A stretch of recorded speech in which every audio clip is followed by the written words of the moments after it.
Apologies for the intrusion. I'm Hugo. Let's just say I'm something of a collector. I've heard your video store is the most classy one in all of New Eridu, and I must say, it absolutely lives up to its reputation. The ambiance here is understated yet refined, elegant but still cozy. It's so soothing, like a steady beacon in the dark. I've also noticed some well-known individuals frequenting this place, including elite members from PubSec and HSO. Your achievements at such a young age truly impress me. I'm flattered, but you give us too much credit. Trust me, I'm being honest. I do find your store quite special. So, I guess the rumors about this place are true. Children of devils.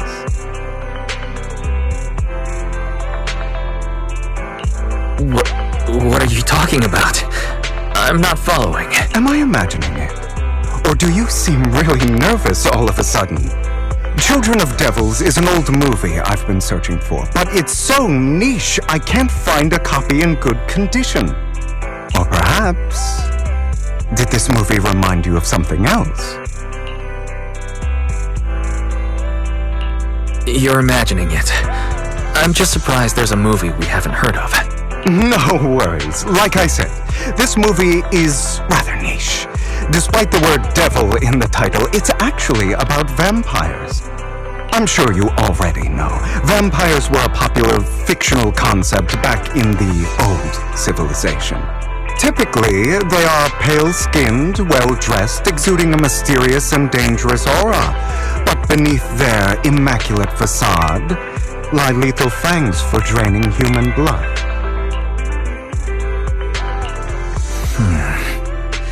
You kinda look like one. I'll take that as a compliment. Too bad vampires don't actually exist in New Eridu. Oh, and I don't feast on human blood. In fact, if anything, I'm hypoglycemic. Anyway, back to the movie. It's about a man who unwillingly turned into a vampire, and after years of plotting, finally kills his evil father and ultimately dies in the process. So, it's a tragic story. I actually think the ending is pretty good. At least he accomplished his goal, and death was just the price he was willing to pay. Well, it's a shame you don't have the videotape I'm looking for. I'll just grab a copy of every movie you currently have for rent.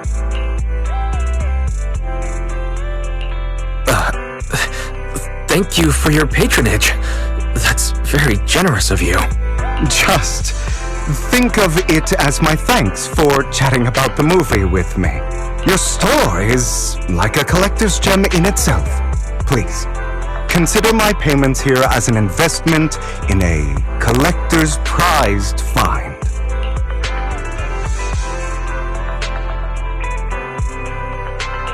Your definition of a collectible is pretty broad, just as I'd expect from a collector.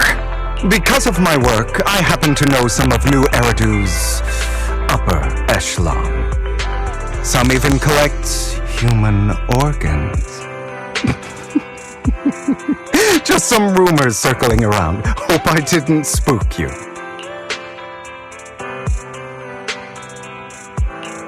No worries. I don't scare easily.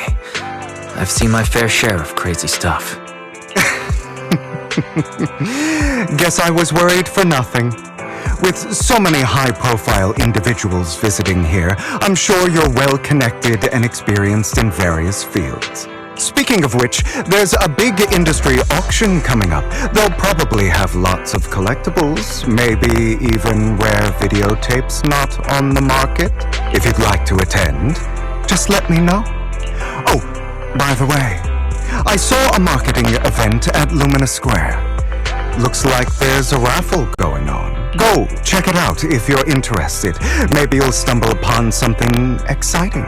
Especially at a place so close to the upper class. After all, There are always secrets hiding behind the light. Well, thanks for today. I'll take my leave for now. Until next time, my precious friends.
You there! Why not come try your luck? All sorts of prizes are waiting to be won!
Arrogant. Maybe I should take a tougher approach with him. Quit the act. I've seen right through you. You may look harmless, but I know you have a secret identity. Your crafty skills have caused headaches for countless people. Not to mention, you're revered in your field. Everyone knows who you are. Your true identity is a member of the most infamous band of thieves in New Eridu, Mockingbird!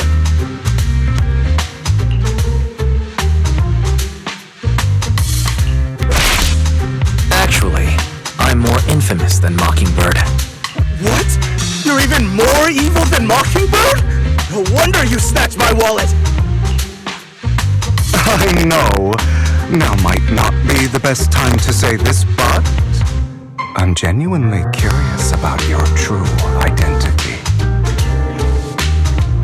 Forget it. Clearly you have no idea who I am. I'm Kota's Ravenlock. That's right. Of the esteemed Ravenlock family from Tops. You'll face consequences for crossing me.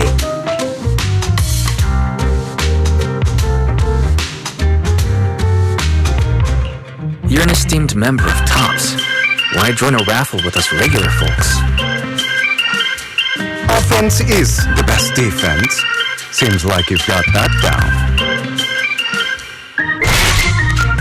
I'm only here because my family sponsored this event. I just joined the raffle for fun. It's not like I actually need the money. Anyway, you were the only one next to me when I lost my wallet. It has to be you. Just admit it!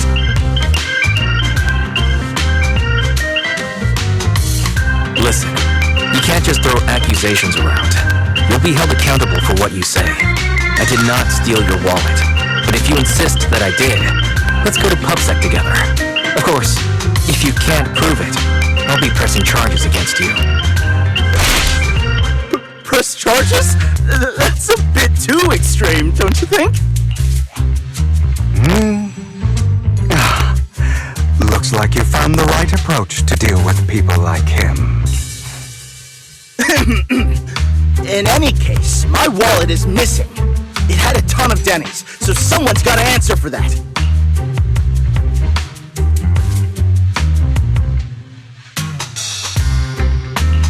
No one's responsible for your wallet except you. Let's be real. You're just trying to shift the blame. You! No one's ever dared to speak to me like that before. Clearly, your accusation is baseless, Mr. Ravenlock. Your outfit, while elegant, shows unironed creases and noticeable signs of wear.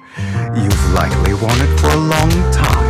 Plus, the wet ink on your cuffs suggests that you rushed straight here from your workplace.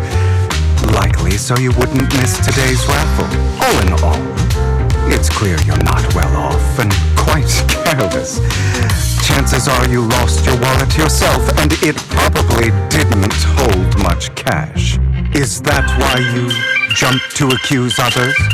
Hoping to leverage your family name to make a quick Denny? That's utter nonsense! Regardless, you owe this person an apology. Damn it! You'll regret this! Just you wait! I really hate it when innocent people are wrongfully accused. But it's all over now. I hope it didn't ruin your mood. I still have some doubts. Did he really just drop his wallet? Regardless of what really happened, he got what he deserved. He should have known what would happen the moment he falsely accused you. People like that should have a taste of their own medicine. That sounds fair to me. Unfortunately, we don't usually see such fairness in our world, do we? That's why sometimes I don't mind resorting to unconventional methods to right the wrongs. You seem to be implying something. Don't tell me. A good movie never spoils its ending. But feel free to speculate. Anyway, it was nice running into you. Please, accept this raffle ticket to mark the occasion. May it keep you away from shady people and situations and bring you good fortune.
Anyone else want to redeem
They're here with me now, sir.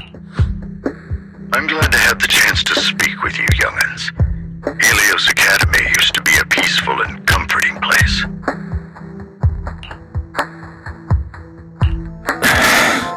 I know you still can't fully trust me, and I understand that completely. But please do know that I mean you no harm. Your teacher, Carol, and I, we used to be friends. She was a kind person. I was truly sorry to learn that she was the one held responsible for the fall of the old capital. She was innocent. There must be something else behind it. I hope so too. It's just that the fall of the old capital still weighs heavily on us all. But I believe you just got caught up in all of this. I'm sorry for what you've been through over the years. It must be tough. One day, we'll find the evidence to clear her name. Then I sincerely wish you success. The real reason I reached out to you is to tell you something very important. Something about your eyes. I stumbled upon some of the data Kara left behind. She spent much of her time studying ways to minimize the side effects of your eye implants. Teacher. She was always looking out for us. Yes, which is why I believe this was her final wish. As her friend, I want to see it through. Simply put, your eye implants are directly linked to your brain, and their functionality depends on your body's limits. As a result, the HDD system takes up a part of your body's capacity. This leads to certain issues, the most notable being that it suppresses your innate ether aptitude. I brought in a team of specialists to analyze Carol's data samples, and after some effort, they created a plan to upgrade the HDD system. After the upgrade, the HDD system will operate with significantly reduced power consumption, allowing for a substantial boost in your ether aptitude, or rather, a restoration to its original level. Do you mean that once the HDD upgrade is done, we'll be able to enter the hollows ourselves without EOS? Exactly. You'll likely experience some discomfort at first, but you'll get used to it over time. I'll have the specialists from Marcel Group continue monitoring your physical condition to reduce the burden on your body and help restore your ether aptitude more effectively. Are you really giving us such advanced technology for free? Feels like there's gotta be some kind of catch. Besides, you must have known about us for a while, so why wait until now? I'm not asking for anything in return. As for why I didn't reach out sooner, truth is, from what I've learned, your eyes possess even greater power. Perhaps the power within you could affect all of New Eridu. But you must understand, power is a double-edged sword. It can be used against enemies or allies. As the mayor of New Eridu, I must ensure everyone's safety. So I hope you'll forgive my caution. I've been observing you for some time. That said, I'm confident to say that everyone at Victoria Housekeeping speaks highly of you. Miss Bell and Mr. Wise are both kind and honorable individuals. I believe they'll use their power for the right cause. Yeah, they're both good people. Thank you for your kind words.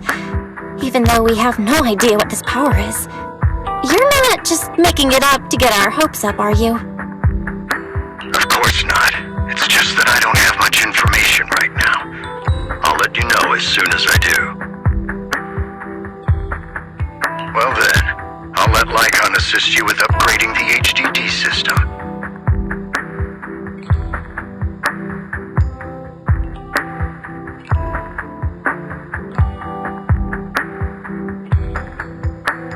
Rest assured he'll guide you through everything.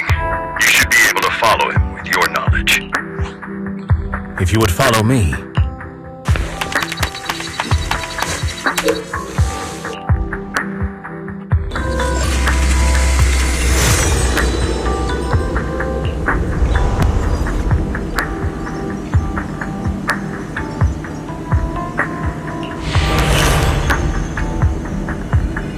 How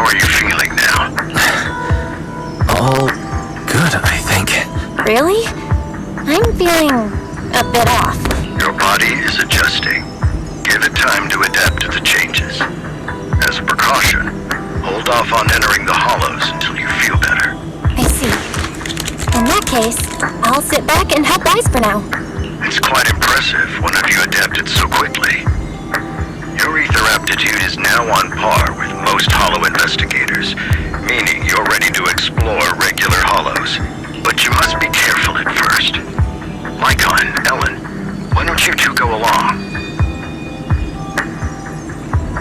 One of the data piles in the hollow near the metro is malfunctioning, and we need a skilled proxy to address it. I'll assign this task to you. Of course, you'll receive fair compensation upon completion. Take your time at the journeys ahead. You've got plenty of time to uncover your full potential.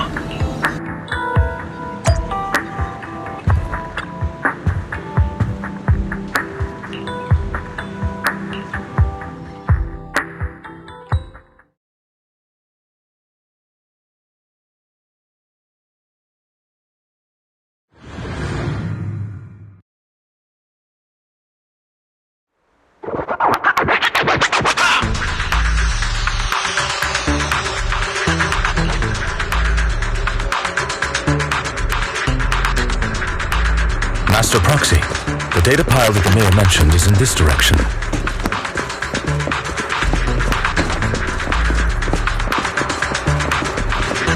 Let's keep moving.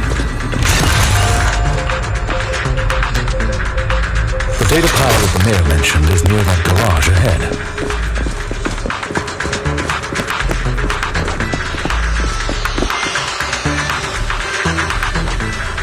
What a pain. There's nowhere else to go.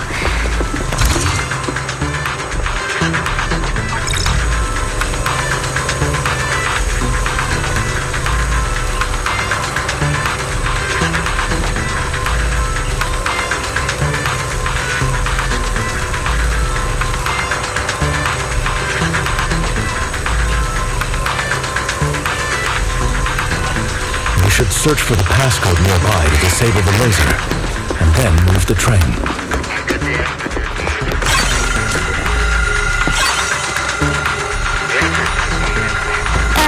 I get it now. We should be able to enter the passcode now.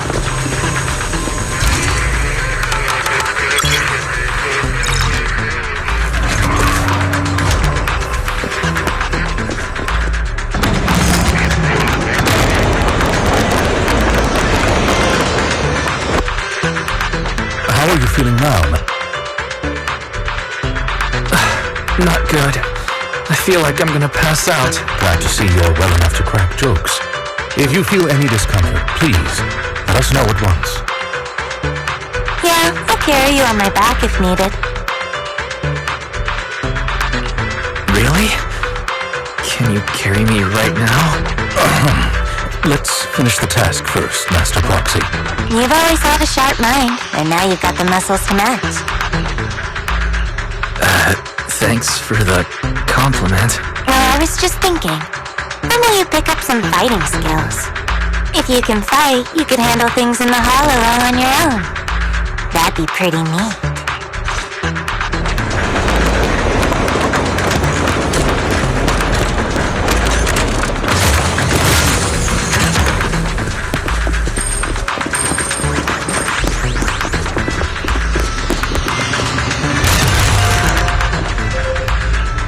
Master Proxy, the data pile is right up ahead.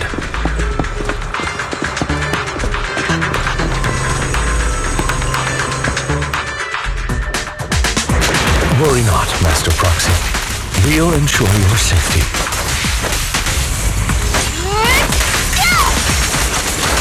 Thank you. Sorry. I still need you guys to protect me. Seems like I'll need to work harder. Roxy, you don't need to push yourself so hard. Time to hunt. That's right.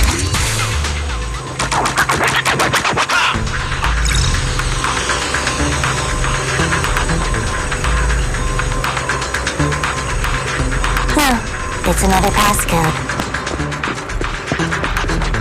We should be able to find the passcode nearby. Let's keep an eye out for it.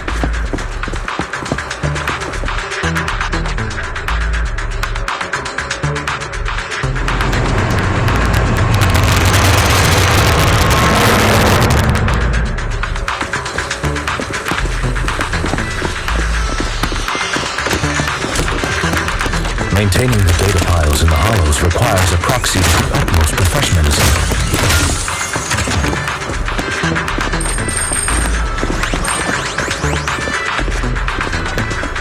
It is Victoria Housekeeping's honor.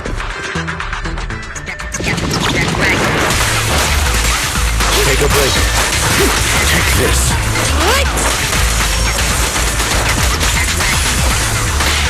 In position.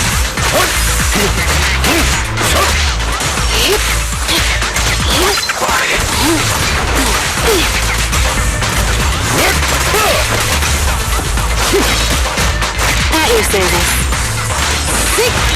At your service.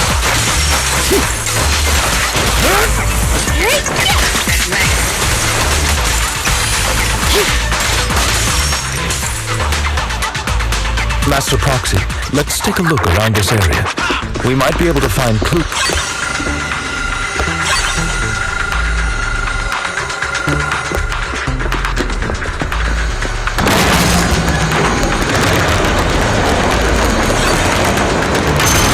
Proxy's moves seemed more fluid in that last battle. Master Proxy, this should be the second passcode.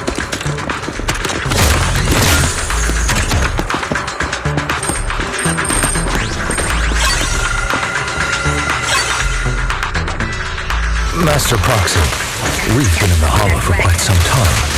How are you feeling?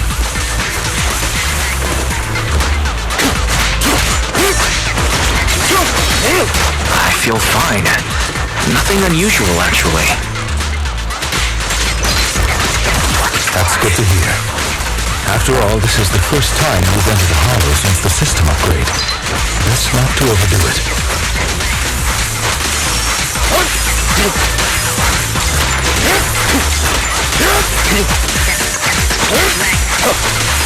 Let's end this fight quickly.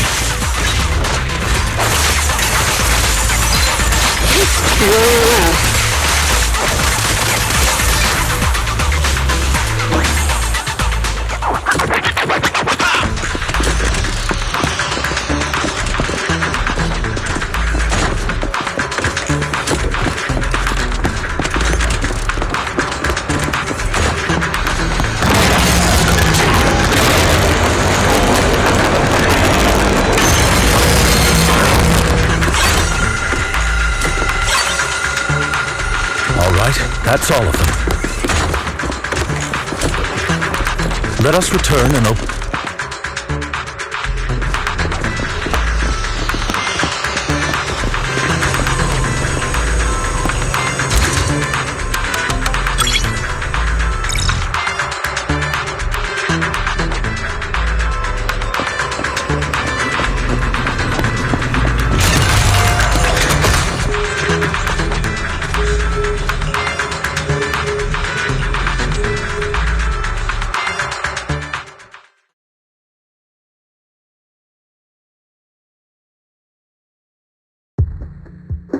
The mission was a success, sir.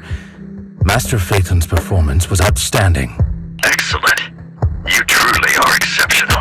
I'll be frank. I contacted you because I need your expertise for an important task. I'd like you to participate in an auction and help me secure an item up for bid.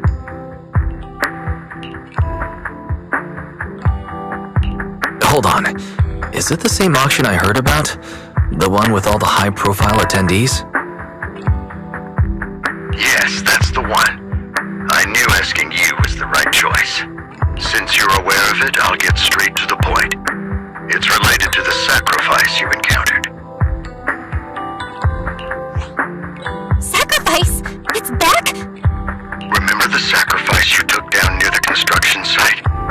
Public security did some research after retrieving it. It turns out it can maintain its form outside the hollow and carries human genes.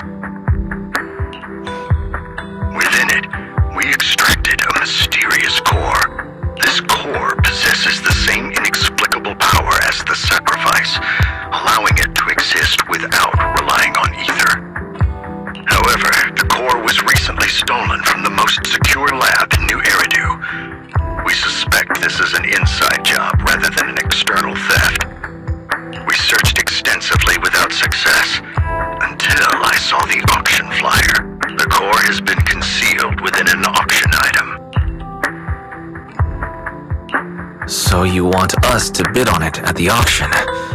But why us? The power of the sacrifice is highly volatile and destructive. We must keep it confidential, at least for now. And I, as mayor, am not suited to participate in the auction myself.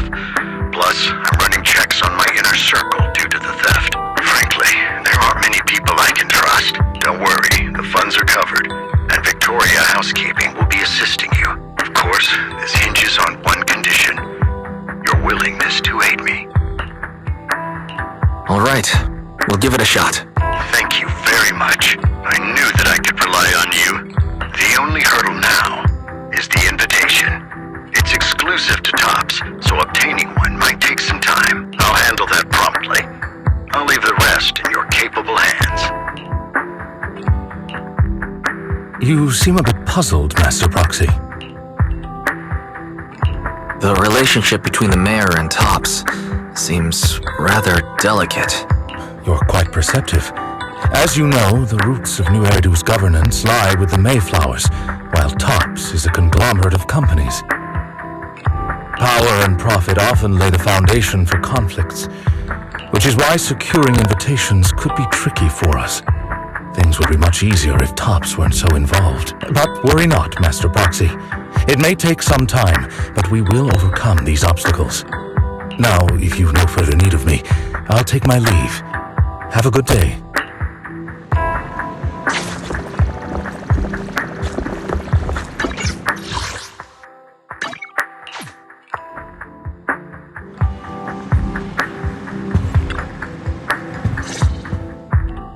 Didn't the collector Hugo mention if we wanted to attend the auction, we could give him a call? But he didn't leave us his contact information. Odd, right?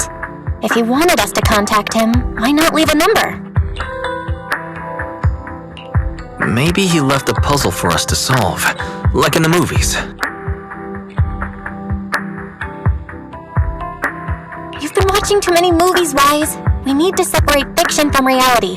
Come to think of it, Hugo did leave us a raffle ticket, and said something weird. He said something cringy like, "There are always secrets hiding behind the light." Wait, don't tell.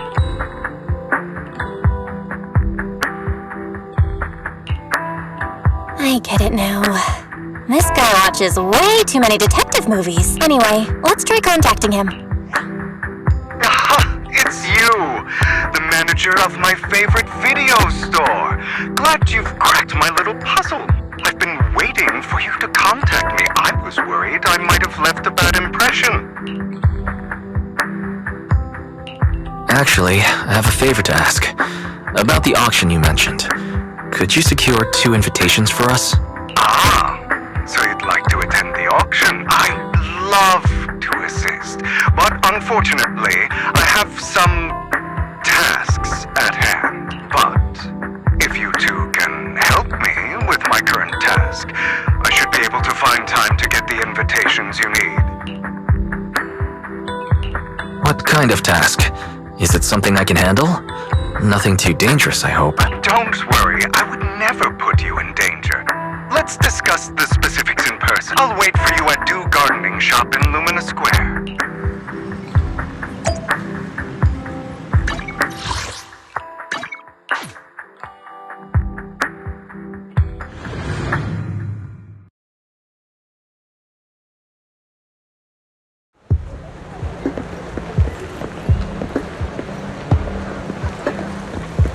You've arrived, my friend.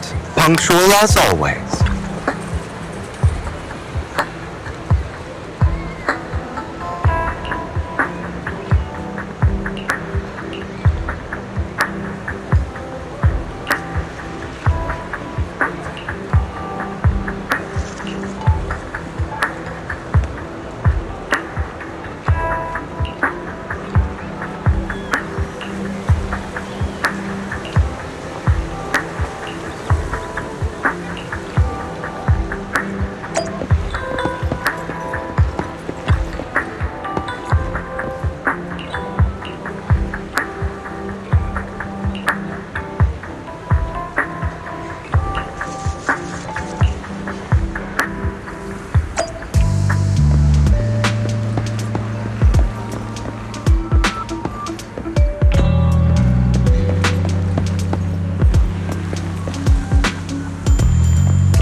waste of my...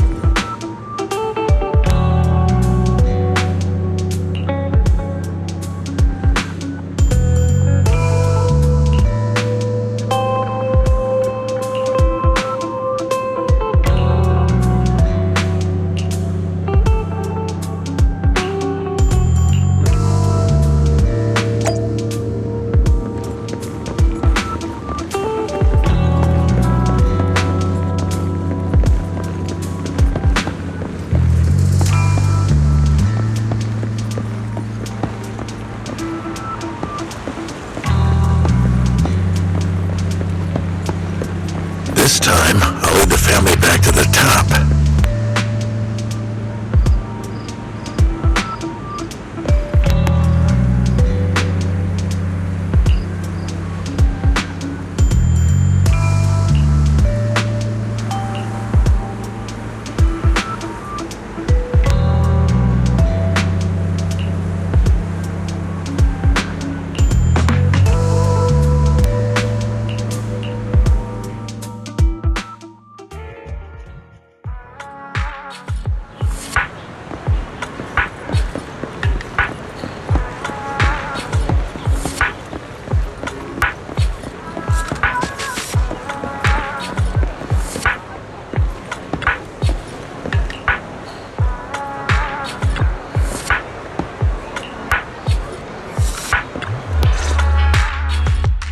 Good day, manager. Wonderful to see you again.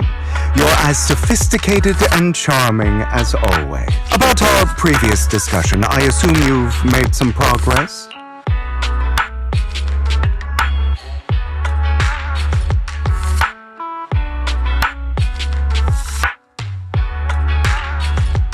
I see. Looks like it's more complicated than I thought. I appreciate your help. Here are the promised invitations for you. One was mine, but I won't be able to attend as I'll be occupied that day. I had to pull a few strings to secure these invitations, so please don't mention where they came from. Otherwise, someone might come hunt me down. Wait, seriously? Is the auction really that dangerous? Well, when you dance with sharks, you can't avoid risk. But I have faith in you, dear manager. I'm entrusting you with my life. Don't worry, my lips are sealed. And so are my sisters. I've been meaning to say, you're so close with your sibling. I'm kind of jealous. What's your view on family ties, manager? It's a bond you have to maintain carefully. Even as family, we might not fully know each other. For example, our... someone who was like a mother to us loved us deeply, but also kept many things from us. Mother. Huh.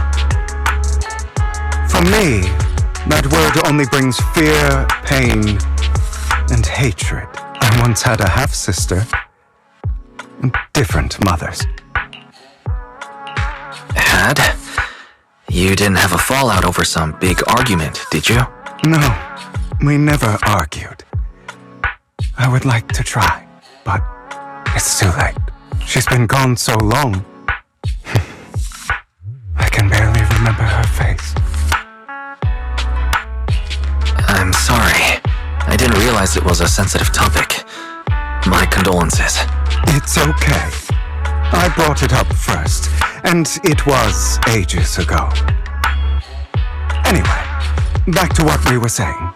It's highly likely that Hartman will be at the auction as well. As you know, while he's the rightful heir to the Ravenlock family, he keeps many secrets. Should you cross paths with him in the future, be cautious. He's sitting up on his high horse looking down on everyone else, and he'll do whatever it takes to get more power. I hope these upper-class people eventually face the punishment they deserve. Too bad the scales of fate lean one way or another. Unless someone steps in to tip them back. I digress. That's all for today. I have some errands to attend to, so I'll take my leave. have fun at the auction.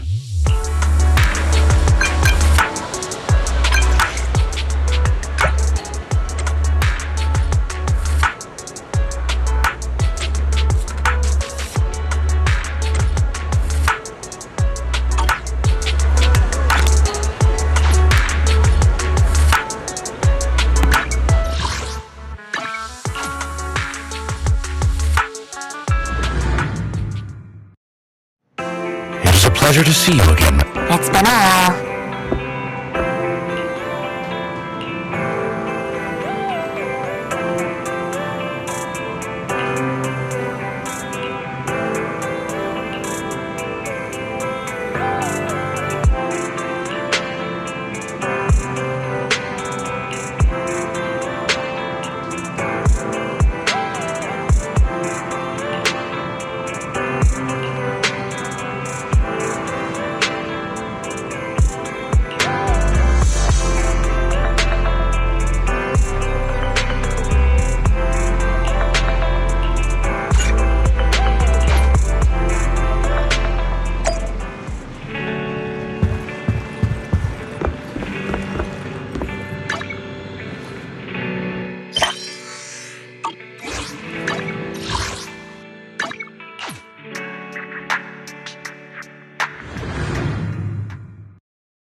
You are exactly as I thought you'd be. Chosen one? What's that? Sounds like something from a tacky novel that was popular a decade ago. Words can only convey so much, so it's understandable if what I say doesn't make sense to you now. But you'll know what I mean soon enough.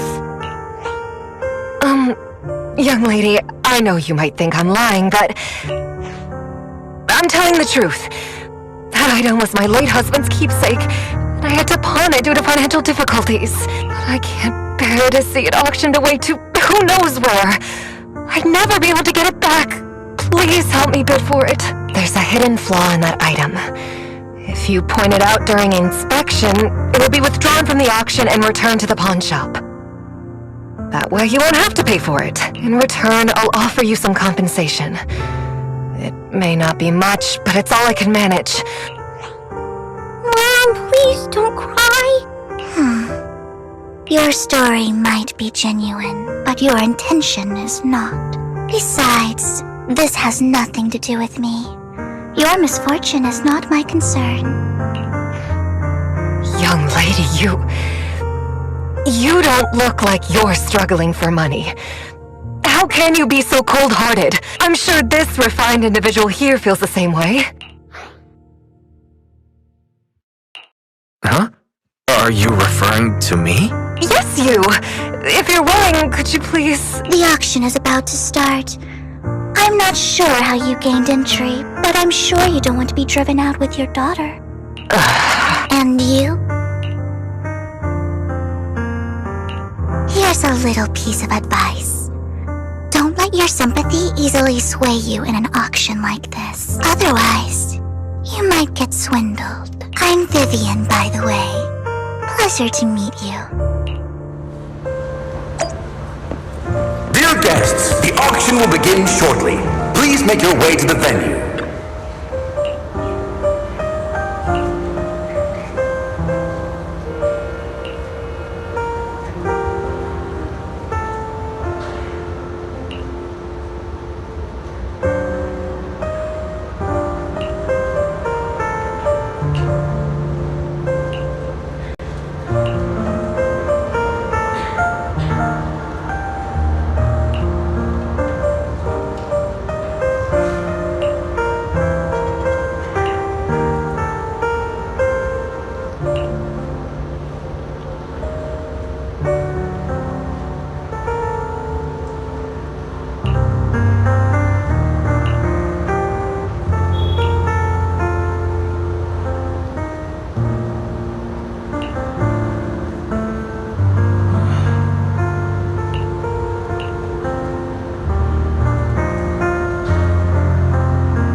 be from the Ravenlock family, but he's been entering the lottery in secret. His financial situation might not be too great right now. Ugh, what rotten luck. I didn't expect to see you here. I won't back down this time.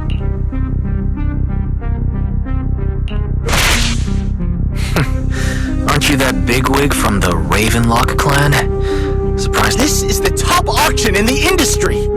I really don't know how you got an invitation, but I doubt it was through legitimate means. You seem a bit hesitant.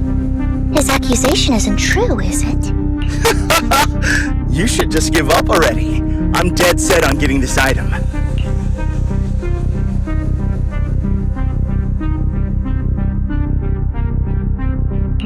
Truth is, we've got a solid sponsor.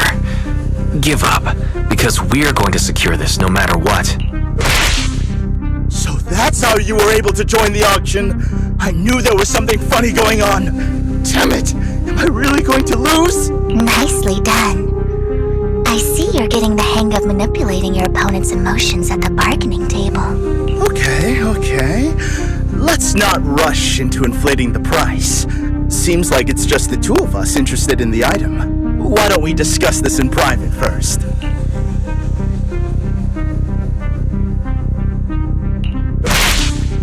Let's make a deal. You can have the artwork, and in return, I want 30% of the transaction price in Denny's. 30%? That's outrageous! I'd sooner toss those Denny's in the river than hand them over to you! I admire your ambition, but you're being a bit too greedy. You're really stubborn, huh? Is it really worth arguing over such a small collectible? That's right. The Denny's in our pocket is our biggest advantage. Host, I'm raising the bid. The price is way more than it's worth. Forget it, I'm out. It's a bit overpriced, but it's still acceptable. Regardless, congratulations on your winning bid. Though, in my opinion, its aesthetic style is a bit ahead of its time. But as long as you like it, that's what matters. After all, the true value of art is in the love people invest in it. The next item is truly exceptional. The final creation of a legendary artist, the only one of its kind in all of New Eridu. The artist's tale is quite fascinating. Unrecognized during his lifetime, his works were discovered by art collectors after his death and became hugely popular. Because of this, authentic works are few and far between, making each one incredibly precious. And this stunning final piece, anyone who loves his work won't want to miss it. Without further ado, let's get started! Starting bid, 200 million Denny's! If I can get it for under 500 million, I can still turn a profit. 300 million! If I'm not mistaken, Christ, isn't that the item the woman asked Vivian to bid on? Yeah, that's the one. If our budget allows, perhaps we should. 1 billion. Even if his final piece is a collectible of this quality, starting at $1 million right off the bat, since she doesn't have to earn her own money, any bid is just a number to her. Was that Vivian? Oh, she just said, don't let your sympathy sway you. Then went ahead and bid anyways. Yeah, but she can literally afford not to take her own advice. Ooh, this elegantly dressed lady certainly has refined taste and deep pockets. So, is anyone ready to challenge this young lady? Invest in the legacy of a talented artist who left us too soon. Its value could double in the future. I'd advise against it. I'm going to bid on this no matter the price tonight. This young lady is certainly very confident. Our time is almost up at $1 billion. Going once, going twice, going 3 times. Sold for $1 billion. All right, ladies and gentlemen, that concludes the first half of the auction. Please feel free to unwind in the lounge for a bit, as more treasures await in the second half.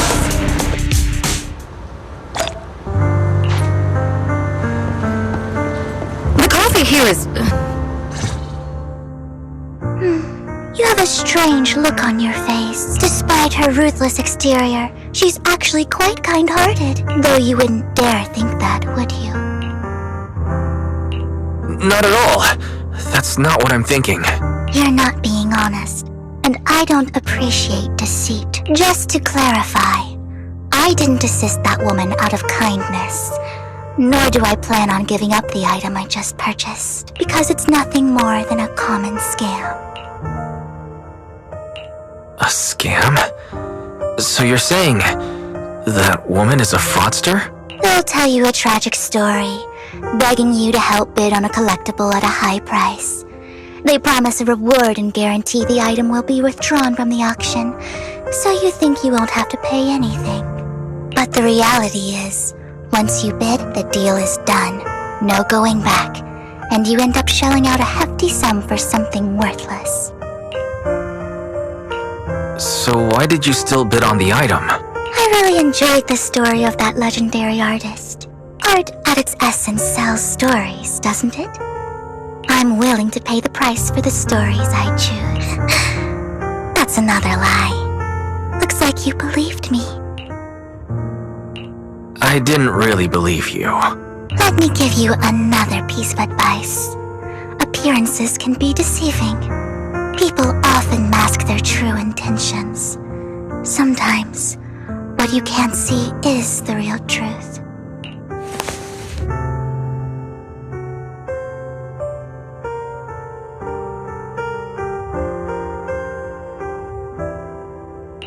I hope next time you'll accept my invitation, and not that of these pretenders. I'll see you soon, my friend of many secrets.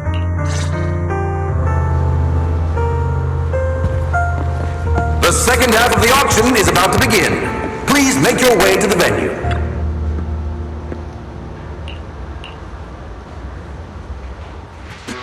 Ladies and gentlemen, welcome back! Up next in our auction is tonight's showpiece, the one-of-a-kind Robe of Heroes! Legend has it that, oh no, this was a garment that only a hero could wear. What's truly fascinating is the unique gem embedded in the collar of this robe. It's unlike any gem I've ever seen. Almost magical!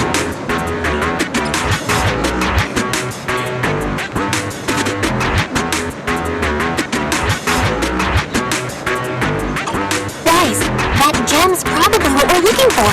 Such an important item, yet it's just there on a piece of clothing. How gaudy. This auction sure is busy. There's people of all sorts, whether they belong or not. Robe of Heroes. What a tacky name. Nonetheless, I'll secure it. In the name of the Ravenlock family. Yes, I see it. Seems authentic. Of course, I'll keep an eye on it.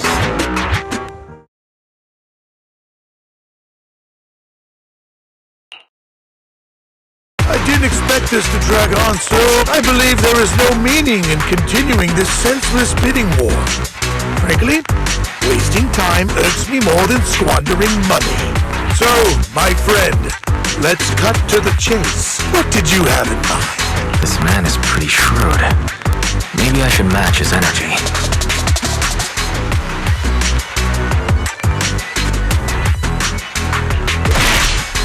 I simply want to become a hero.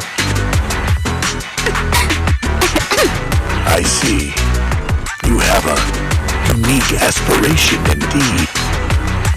While this banter is amusing, Master Proxy, it's unlikely to resolve our current dilemma. There are more antiques in this auction than just the robe. Why rush into this? You might find something else you prefer.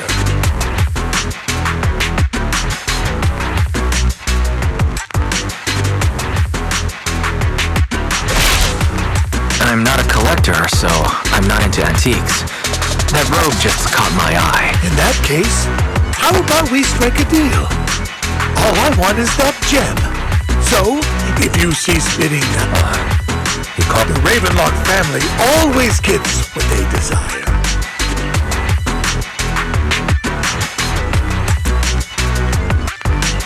What a coincidence. I, too, always get what I want. You're quite confident. You know when to stand your ground. Well done. My time is valuable, my friend. I've already lost a significant amount of Denny's talking to you. If I offer you a token of appreciation, let's say a hefty sum of Denny's, would you consider backing out of this bid? In that case, if I were to give you a hefty sum of Denny's, would you back down? I fear my price is beyond your means. It's been a while since someone dared speak to me like that. All right, since I can't sway you, we'll have to settle this with our financial power. But let me be clear. No matter how high it goes, I won't back down. Drat. Though the mayor gave us a substantial amount of Denny's, I have a feeling it won't be enough to win against someone with this amount of financial power.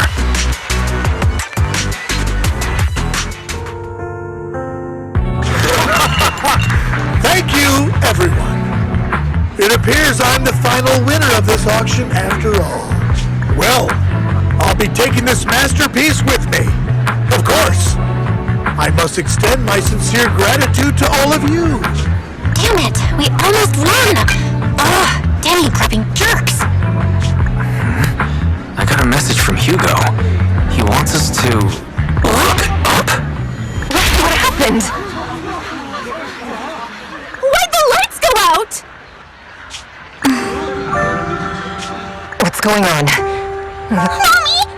I'm scared! Ladies and gentlemen, welcome to tonight's auction. My apologies for the long and dreary opening. Losers always have a lot to say. That guy looks familiar. Is that... What are you all standing around for? Someone deal with this intruder! How uncouth. I'm simply here to reclaim what's rightfully mine. You! When did you... Well then, tonight's show is coming to an end. I wish you all a lovely evening. Yours truly, Mockingbird. After him! Catch that thief or forget about getting paid tonight!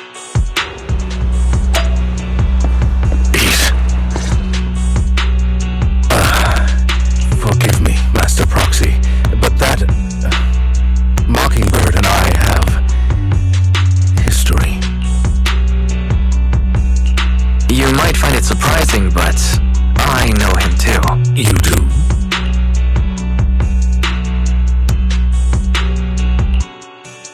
I see. So that's how you know him. Years ago, we founded Mockingbird, the Phantom Thieves Syndicate. Things started off well. We were young, with naive ideals and lofty goals, and we pursued what we thought was right. But one night, that all changed. There may have been signs of what was to come, but no one noticed them at the time, or perhaps we chose to ignore them. Eventually, I left Mockingbird and accepted the olive branch extended by the mayor. The separation was, shall we say, less than amicable. And my dearest friend became my sworn enemy. Master Proxy, if I may ask, what do you think of Hugo?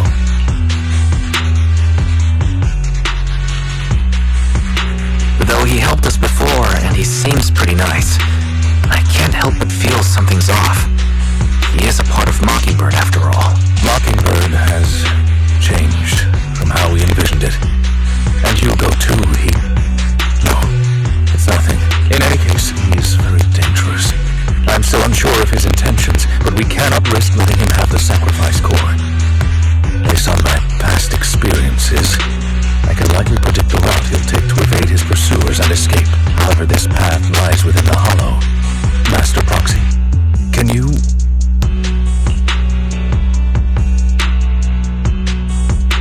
Let's head straight there. I'm feeling pretty strong right now. Very well. Please, follow me then.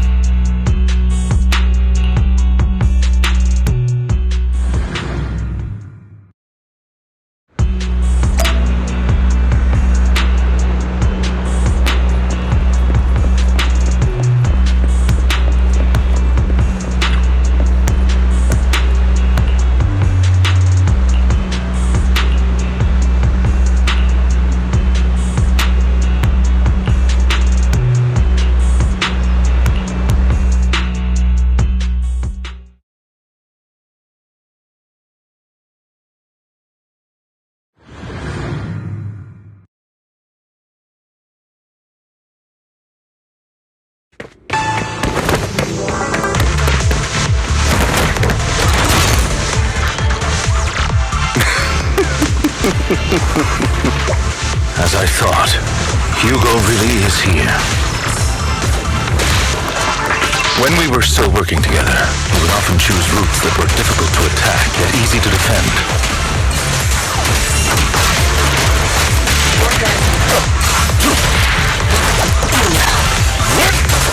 Master Proxy, the layout of the port is complex. Ethereals may jump out from any corner.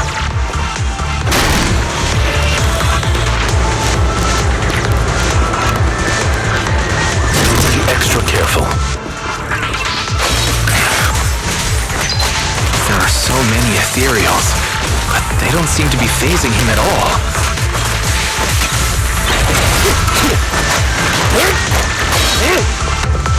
Though I am loath to admit it.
Or you'll get hurt.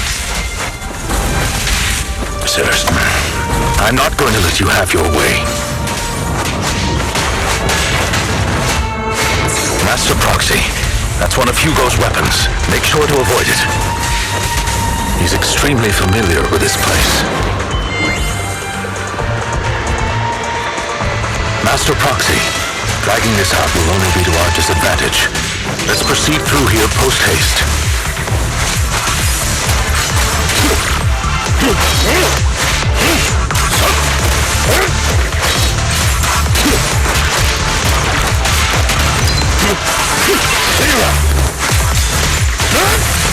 The mechanism here isn't damaged. It's still functioning normally.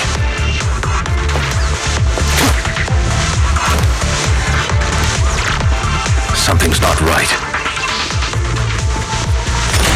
It feels too easy, almost as if you let us through on.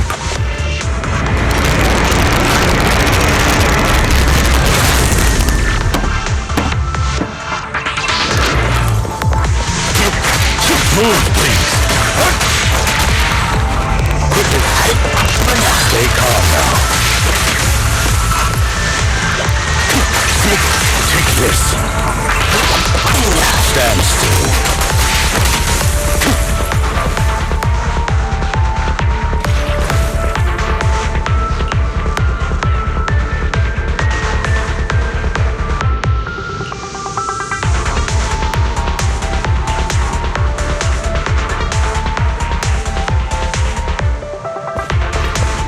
Be the right way. Not to worry, Master Proxy. We'll be able to catch up to him soon.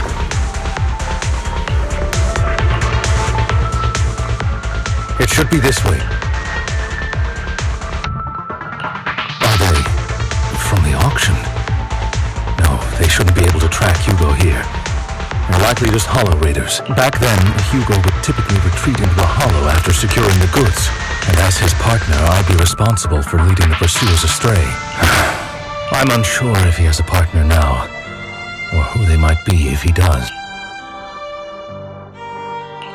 Well, phantom thieves usually have partners. I assume he must have recruited a new one by now. True.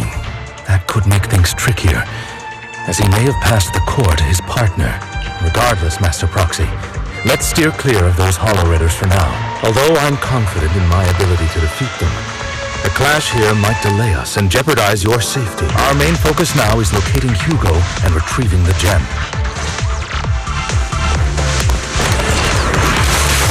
Time to... Stay calm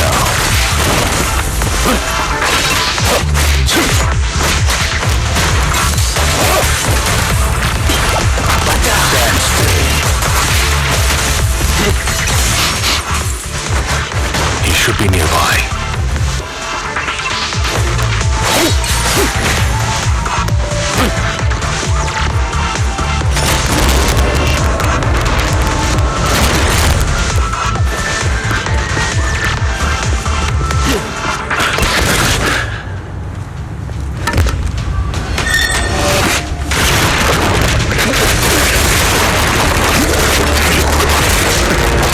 Long time no see, traitor.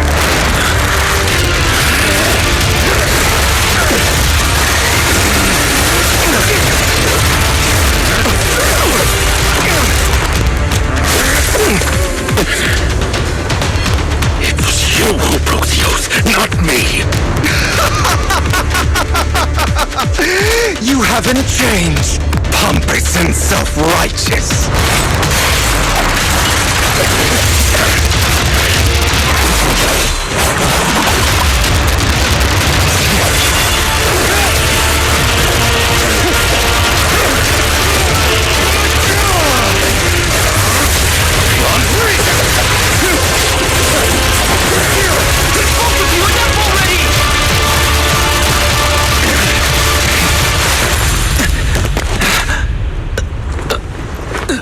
Master Proxy.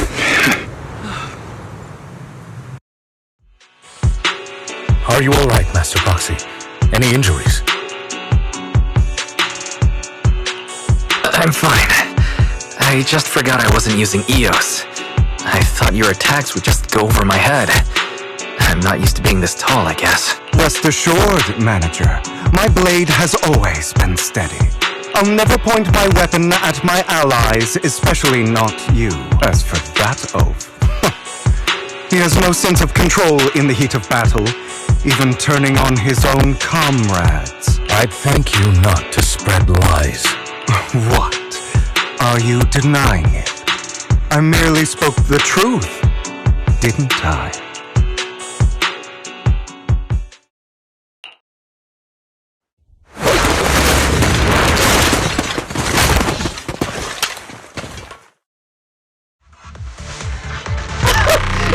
We were in for a tough day, but it seems we struck gold in the end. If you value your lives, you better hand over all your etheric resources and any other valuables you've got. I have no conflict with you, gentlemen. I'm here for personal reasons, not to mine ether resources. Cut the crap. It's been a rough day, and we need something to make it right. Whatever your business is, pay your dough or fight with dust. Pay our dough. This is the Hollow. You're not claiming this Hollow as your own, are you? Not even the current mayor of New Eridu would dare to make that assertion. Am I correct, Mr. Mayflower Watchdog? You sure have a mouth on you, pretty boy. Don't push it. We've buried idiots like you in the Hollow before, and soon you'll be joining them. I'd urge you to reconsider. Unfortunately, your kind advice has come too late. They've already worn my patience thin. Help me! Scared? Then perhaps you should think twice before you act. You've made your bed. Now lie in it. Sorry! I'm so sorry! Please have mercy! Spare us! We won't do it again!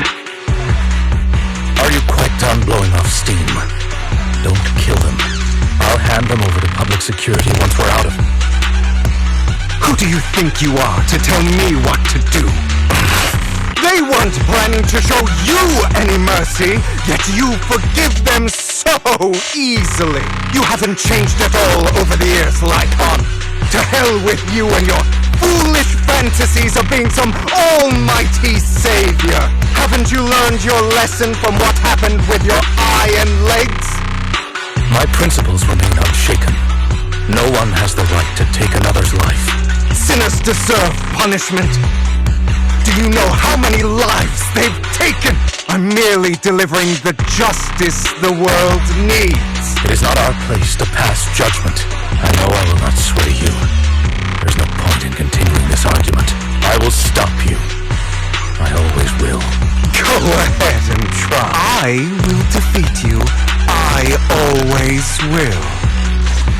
Be prepared to kneel before me, traitor.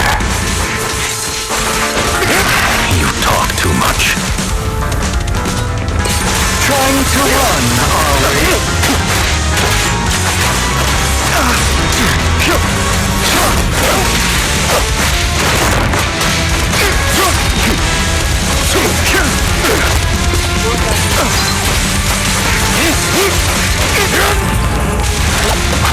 Proxy? Do you two have to fight? My apologies, dear manager, but I'm itching to teach him a lesson. Shut up! Take this.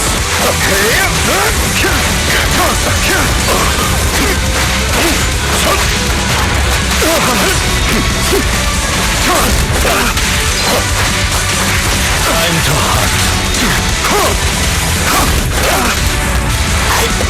Stand still.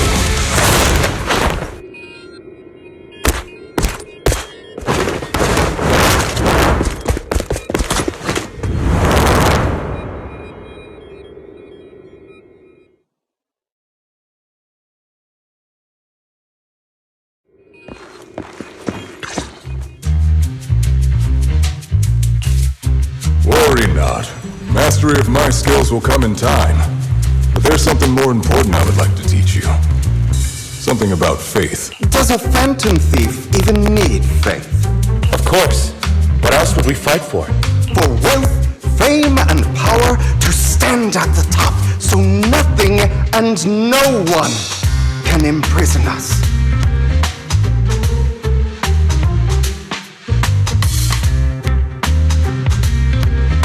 Isn't that what everyone desires? Or perhaps by faith, do you mean something asinine and empty, like justice, dreams, or friendship? Hilarious. Grow up, Lycon.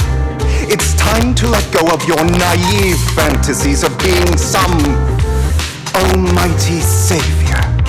You just don't get it. All right, enough squabbling. What I'm trying to teach you is very simple. I may not walk the path of justice, but I do not walk the path of evil. There's too much injustice in this world, and there are times when it becomes necessary to right those wrongs with unconventional methods. Taking lives, however, is out of the question. Life is a precious gift, one that nobody has the right to steal. No one should have the authority to judge whether another lives or dies. Keep that in mind. I will. You don't seem convinced, Hugo. As you mentioned, this world is unjust. That's why we must strive to bring fairness to this world.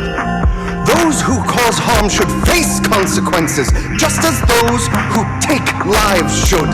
But not all lives hold the same value.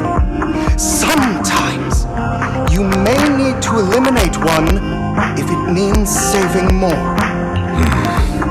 You're too proud. Your pride may lead you astray. I have my own path and beliefs, Jack. I'll determine for myself what's fair and unfair. Hey, watch your mouth.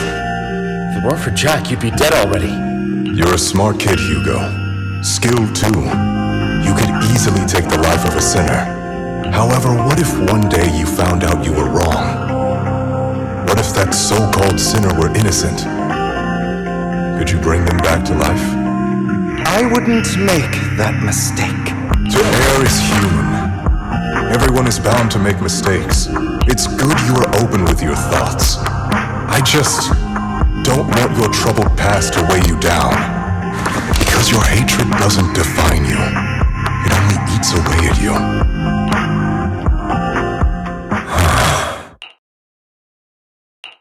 Are you okay, Lycon? My apologies, Master Proxy. I was just reminded of some past memories. Before Hugo and I founded Mockingbird, we had a mentor, Jack. He took us under his wing when we were in dire straits, imparting his skills and life lessons. But Hugo didn't agree with his viewpoints. Perhaps our paths were always fated to diverge. I've been curious for a while now. What caused you two to split? Mockingbird faced numerous triumphs, but also setbacks, and one of them was a disastrous one. Hugo. You...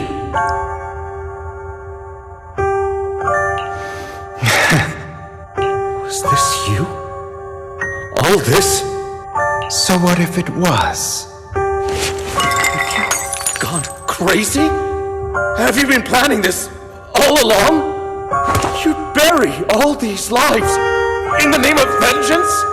They deserve to die. Especially my so-called father.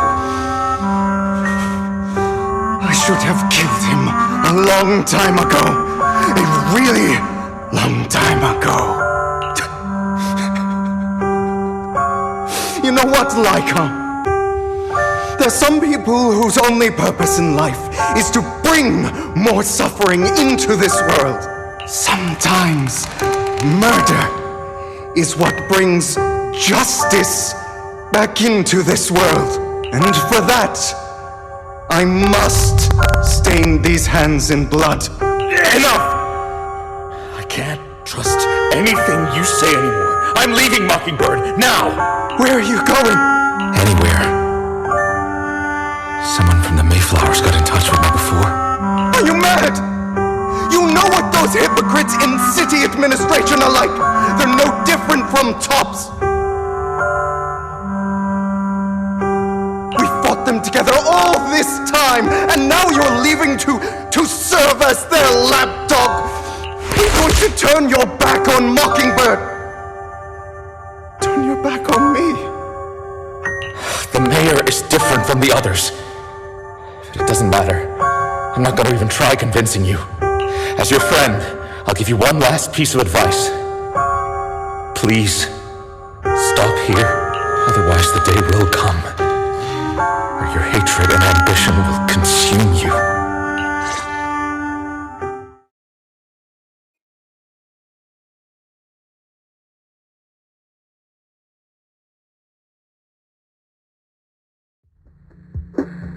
My apologies, Master Proxy, that you had to hear such an unpleasant tale. Hugo came from a powerful family, and his relationship with them was always strained, especially with his own father. So much so that Hugo wanted to personally put an end to him. After shouldering a mountain of injustice, Hugo ran away from home. That's when Jack and I met him, and that setback that Mockingbird suffered turned out to be intimately connected to his family. I had thought it was just a normal mission, when in fact he was plotting revenge. He took advantage of me and everyone else there. I do not mean to pass judgment on him and his decision, but I refuse to accept a partner who is willing to trample over other people's lives for their own desires. Perhaps his family left a mark on him that continues to influence him to this day. In any case, Hugo still has the sacrifice core. We should contact the mayor to plan our next moves. A pleasure to speak with you again. Lycon has already filled me in on Mockingbird stealing the sacrifice core. I'll deal with it. Anything else we can do to help? I mean, we didn't manage to complete our mission. No. You've done well. It's just not appropriate for you to get involved in what's to come. We've been through far more dangerous situations. Plus, we've dealt with Mr. Mockingbird before, so maybe we could help you. Really, I appreciate your kindness. It's just... Very well. Seeing as you're all people I know I can trust, I'm going to be frank. Not long ago, I received a letter declaring criminal intent. Sir. Lycon, I know same way. However, I believe they deserve to know the truth. That letter threatened to use a sacrifice to take vengeance against the entire city of New Eridu. What do you mean by vengeance? I believe the person, or the organization, who sent the letter is planning to use the sacrifice to mount a large-scale attack against the city. Everything we've uncovered so far seems to support this hypothesis. As you know, the sacrifice's true power is a mystery and cannot be controlled. If anyone attempts to use it as a weapon, this is no small issue. If this gets out, it'll send the public into a panic. Please promise me you'll keep things confidential. Then let us help out. We can do our part too. But it's like I said before, it'll be too dangerous for you. Whichever way you look at it, you're still citizens of New Eridu, and as mayor, it's my duty to protect you. Plus, Carol would be furious with me if I put you in danger. If she were still around. Anyway, I'm not at liberty to discuss this matter any further. Please rest assured that we will handle things properly as the administrative authority of New Eridu. That's right, Master Proxy. Please trust us. So that'll be all for today.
We'll have to work overtime to finish this mission report.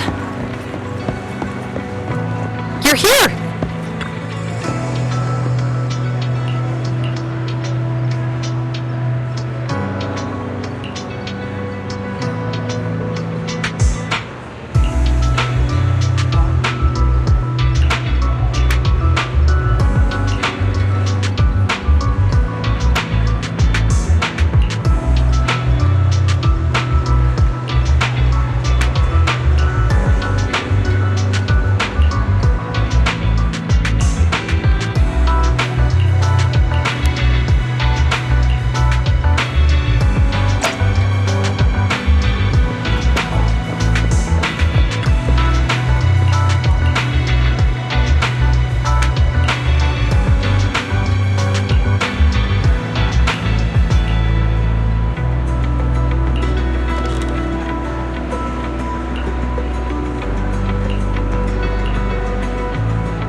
Today's training.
Alright, let's get started. I'm probably not getting out of this hollow, but at least this tape recorder still works. Let's say these are my last words. I gave away my anti-corruption equipment to save those civilians, so I'm not in good shape. Unfortunately, we came up against a horde of ethereals right after that. I rushed over to fight them off and tried to save the civilians, but in the thick of all the fighting, I turned back and realized that I was somehow alone. Nobody was behind me. Luckily, I managed to defeat the ethereals, but the wounds and corruption I sustained in doing so should be fatal. I don't mean to cast the blame at all here, and if any of my colleagues ever pick up this cassette, I hope that nobody is ever held accountable. It's just human nature. It's normal. I just have a few regrets. Oh, what's that over there?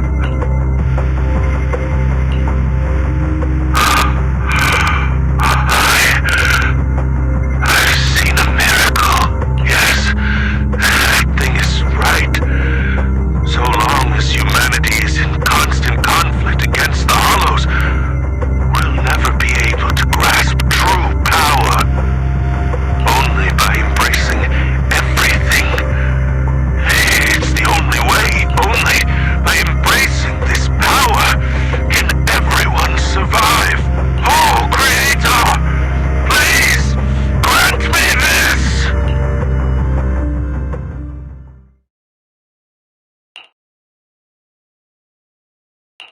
Are you okay, Julian? Thanks. I'm okay. It's just, even though we had our suspicions, now that everything is out in the open, I can't help but feel a little... Well, at least now I know the reason why he changed. What did Bringer see during the recording? Whatever it was, he called it a miracle. I saw the mission report from that incident. Bringer emerged from the Hollow unscathed, completely free from injury or corruption. Plus, I remember him rescuing a few civilians and walking out of the Hollow together with them. But if that's the case, then it's at odds with the audio we heard. Which one is the true version of events? It's possible that both are true. Like if Bringer actually met a real god that completely healed his body and helped him save the others. And that's why his mood changed so much. Why he started believing the Exaltists. Because he witnessed a miracle. That sounds like a reasonable speculation at this point. But it still exceeds the limits of what we know. In any case, it's a clue that ultimately points to the Exaltists. I'll keep pulling this thread and see where it leads.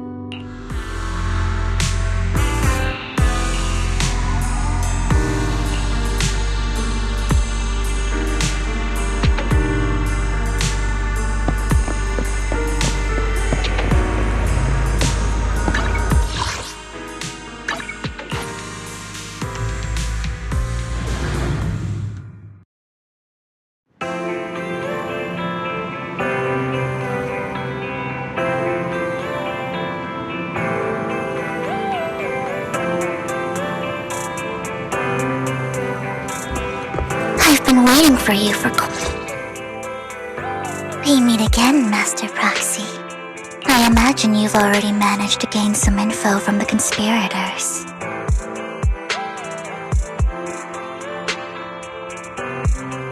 About some people who wish to use sacrifice to launch an attack on New Eridu.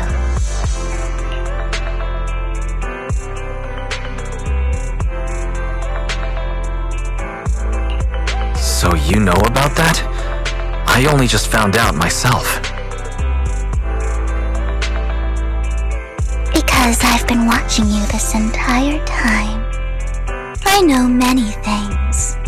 But unlike those hypocrites, I'm willing to share info with you to show my sincere hopes of working together. I need to find Bringer's belongings.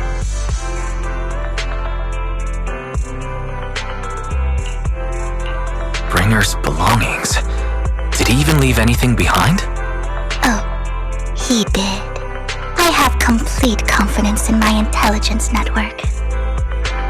All the more reason for you to work with me. You've probably already guessed, but what Bringer left behind will be crucial for cracking the alleged sacrifice attack. Find it, and we'll finally know what they are after.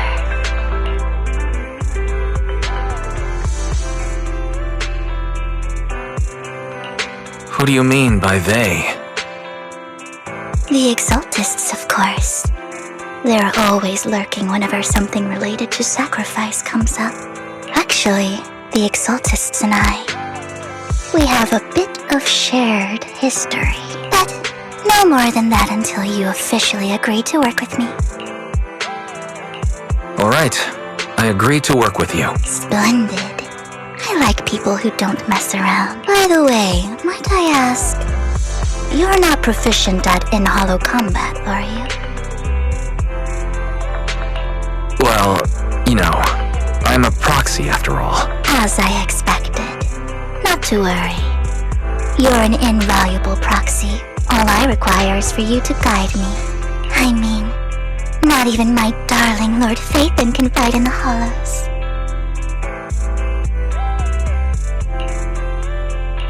Hang on. What did you just say? Your darling Lord Phaethon? That's right. The best proxy in all of New Eridu. Lord Phaethon. Don't tell me you don't like him. You might not believe this, but I'm actually Phaethon. You're an outstanding proxy, that's true. But Lord Phaethon's a cut above. No one could ever replace Lord Phaethon. But I know how you feel. You're actually one of Lord Phaethon's fans too, aren't you? So he's your biggest role model in life and you hope to become just like him, right? How should I put this? I get it. You're ashamed. Because you love him so much. I went through a phase like that once. But it's okay to be brave and admit your love. Relax. I'm with you as you make your journey, fellow fan. Oh my. Once I start talking about Lord Phaethon, I just can't help myself. Look at the time. I suppose that's all for today then. I'll be in touch with more news.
You're here too.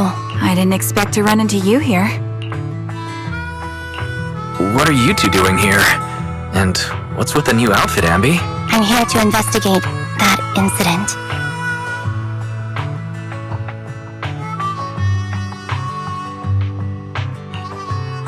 I've recently dug up some clues about the person behind the operation, but my key contact is ultra cautious and keeps demanding me to prove my identity.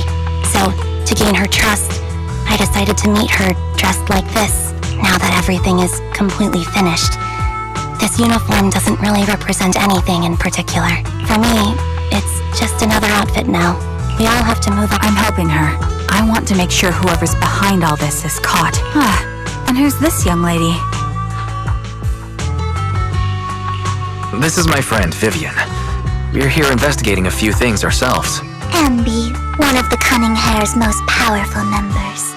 And Trigger, an Opal Squad sniper.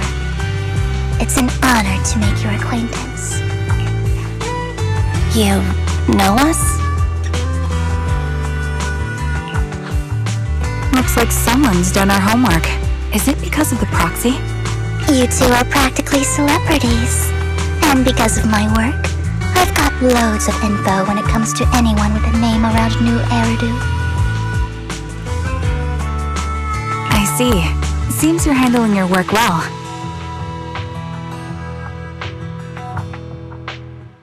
Let's prepare to enter the Hollow. Unless you have any further questions, we'll be taking our leave now.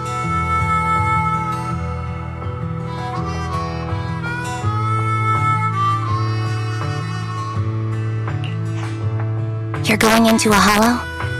Proxy, you plan on going in like that?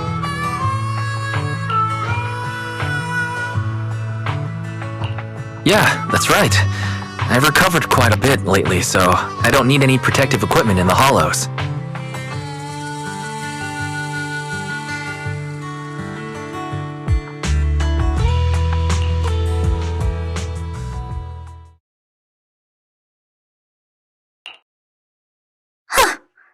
Aren't you that lady from before at the auction?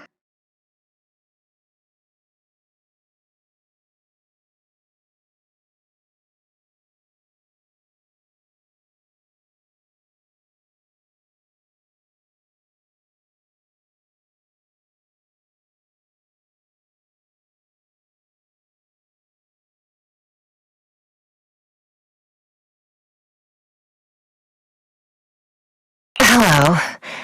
I didn't expect to see you again, young lady.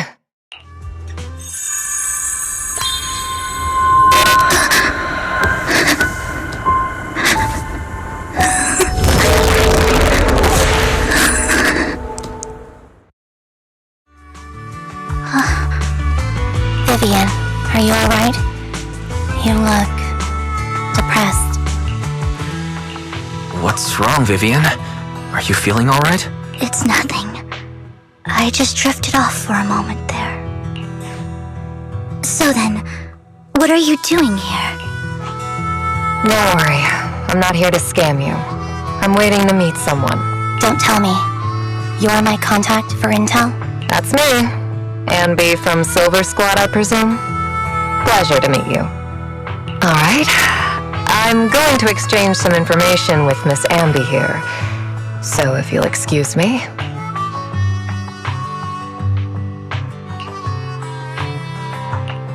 You aren't looking so good. What's the matter? I can tell you later, but not right now. Okay, that's all the information I got for you. In return, I want you to do something for me. Take me into the Hollow. I left something very valuable inside. I have to find it. Seeing as we were just about to go in ourselves, why not join us? It's fine by me. But didn't you say you were investigating something? It's fine. There's no rush. Right, Master Proxy. Huh? Yeah, there really is no rush. Sure, let's all go together. It'll be safer with more people and we'll find your missing item more quickly. Thank you.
What is it that you all plan to do here? We are here to look for something extremely important.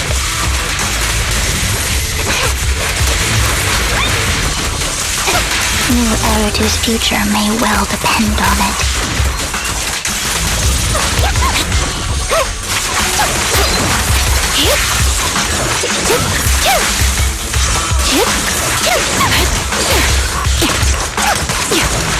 I'm on it.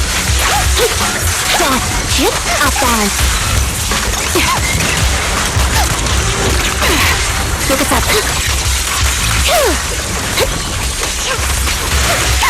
Now it's my turn to ask questions. What exactly is it that you're investigating?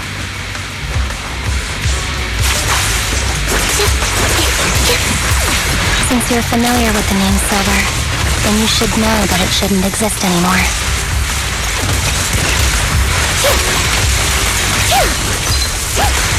Report your position. Got you covered. What I'm investigating has something to do with it.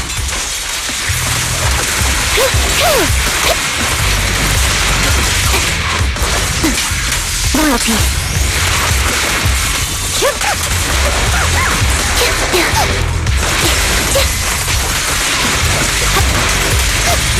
Copy.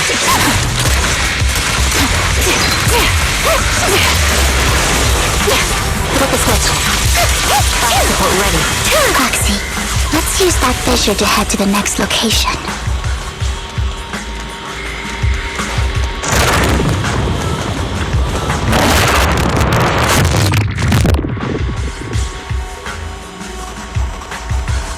This is the place.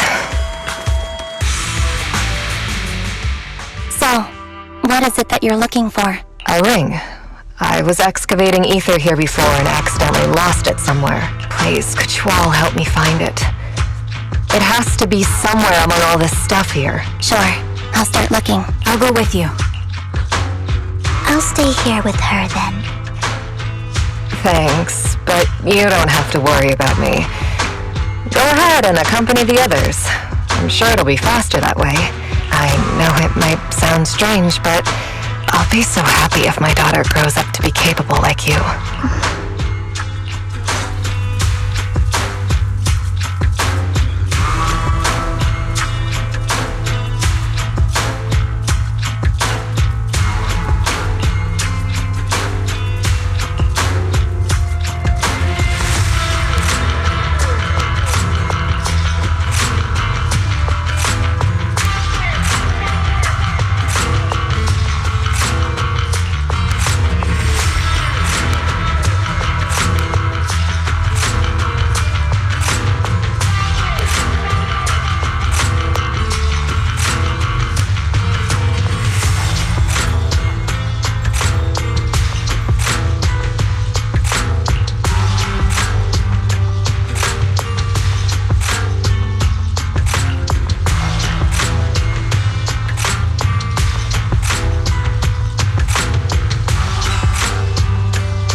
There's leftover food here. I don't want to imagine what's inside the bag.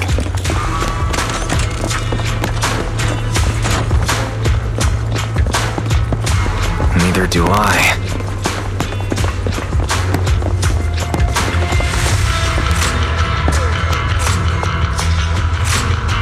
A toy that seems emotionally stable. There shouldn't be a ring hidden in it.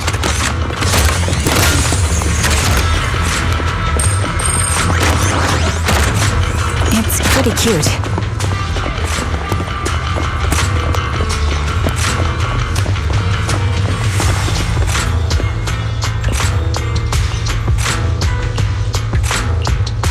It's a fancy lunchbox? I wonder if its owner is safe and sound.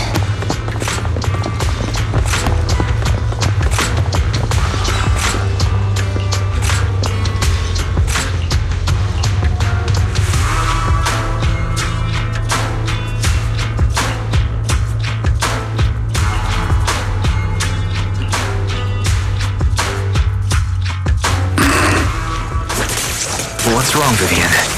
You've seemed worried for a while now.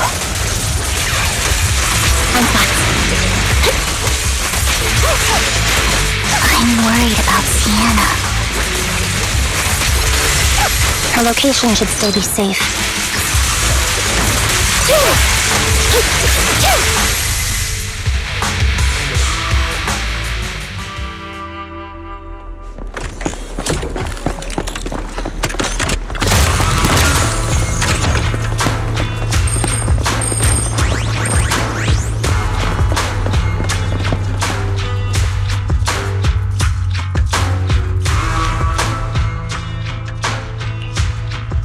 Her vital signs are gone. What happened? I guess this was her final scam. There's one thing I must remind you. Your time is running out. I'm not sure how you can tell, but you're right. I'm going to die in here. That's my plan. I'm very sick and don't have much longer. If I try to get treatment, it'll just be a burden on my daughter. So I scammed my way through a bunch of physical exams and managed to take out a hollow corruption policy through Ravenlock Insurance. Once some time has passed, could you please take my corrupted body out of the hollow? That will secure a generous compensation package for my daughter. It's only what the Ravenlocks owe me. A pity, yes.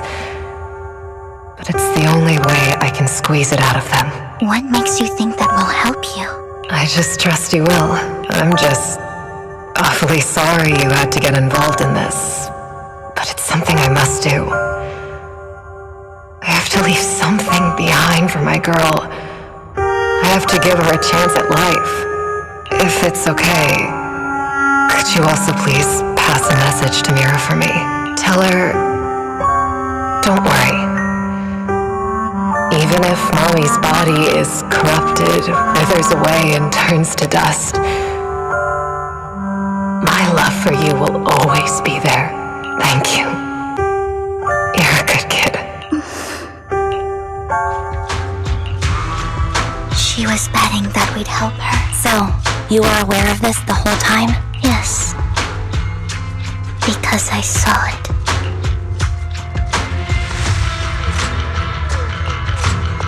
You might not believe me, but I've had this ability to see the future since I was a little girl.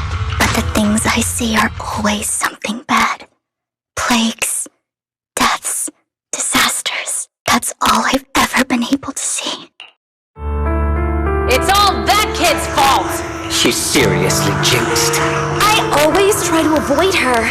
Otherwise, she'll say something rotten that ends up coming true again. Prophecies, she says. Like she's not the one bringing the bad luck upon us. It wasn't me. I didn't do anything. Sorry. I'm sorry. What good is saying you're sorry? Things like this keep happening every time you open your mouth. How unlucky. She shouldn't be here. Nobody wants her around. If only she would just disappear. I just wanted to warn you all. I'm sorry.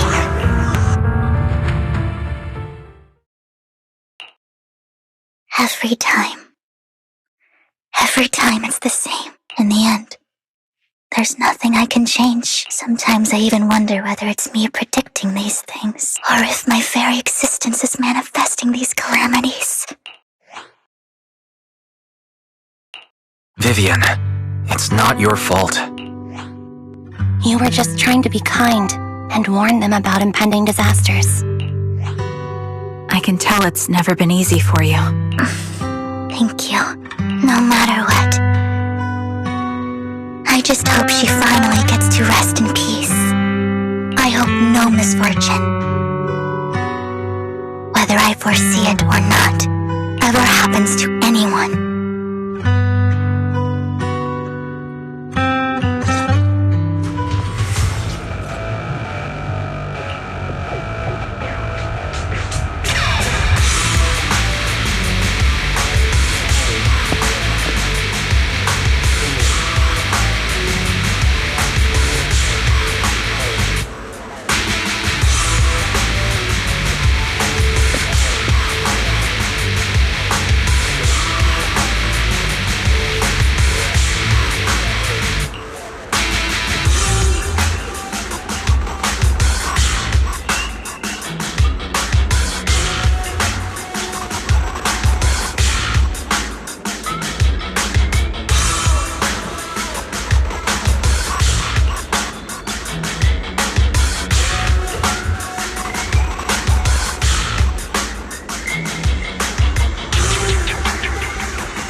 Do you believe that the future can be changed? That's quite the sudden question. In my memories, this has happened countless times already. Why can I only see these misfortunes? Why can't I even have a sliver of happiness?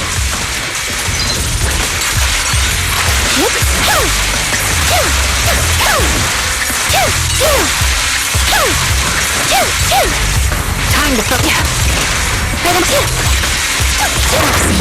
The fissure that we're looking for is up ahead.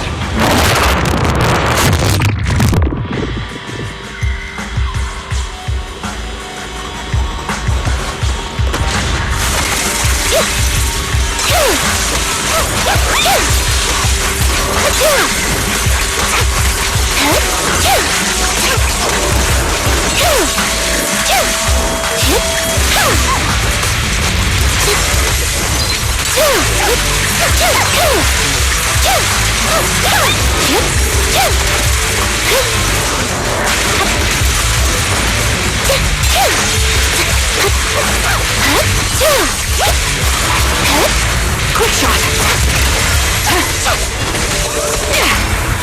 Prepare the conduit. Time to send them. Huzzah! Fire support ready. I think it's about time. We should take that lady out of the hollow. You guys go on. Thank you.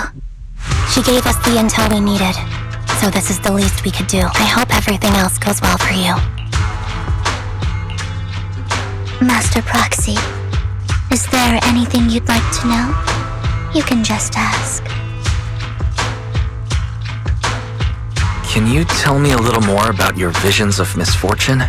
It's a really long story. These premonitions I see are not within my control, and they always come to me in a flash, like a flood of images in my mind. Most of the time, I see death, disease, accidents, and disasters. Of course, there are also some non-fatal mutilations, but every time, without exception, they end up happening. And I can never prevent or change them. That's all I have to say about it. If that offends Master Proxy and you don't want to hang out with me anymore, then I can understand. I don't mind at all. That's just who you are, Vivian. I'd like to keep hanging out with you. I've always considered this ability as a curse. It's not a curse. Actually, I think you've been given a gift. Thank you. Really? Well, it's getting late. Bringer's belongings ought to be around here somewhere. Let's take a closer look.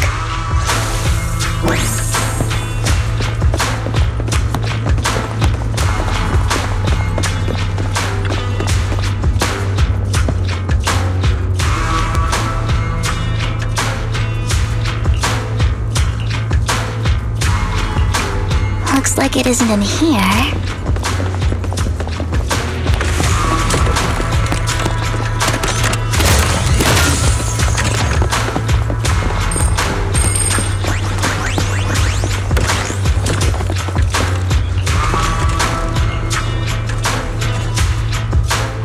Strange, there's nothing in here.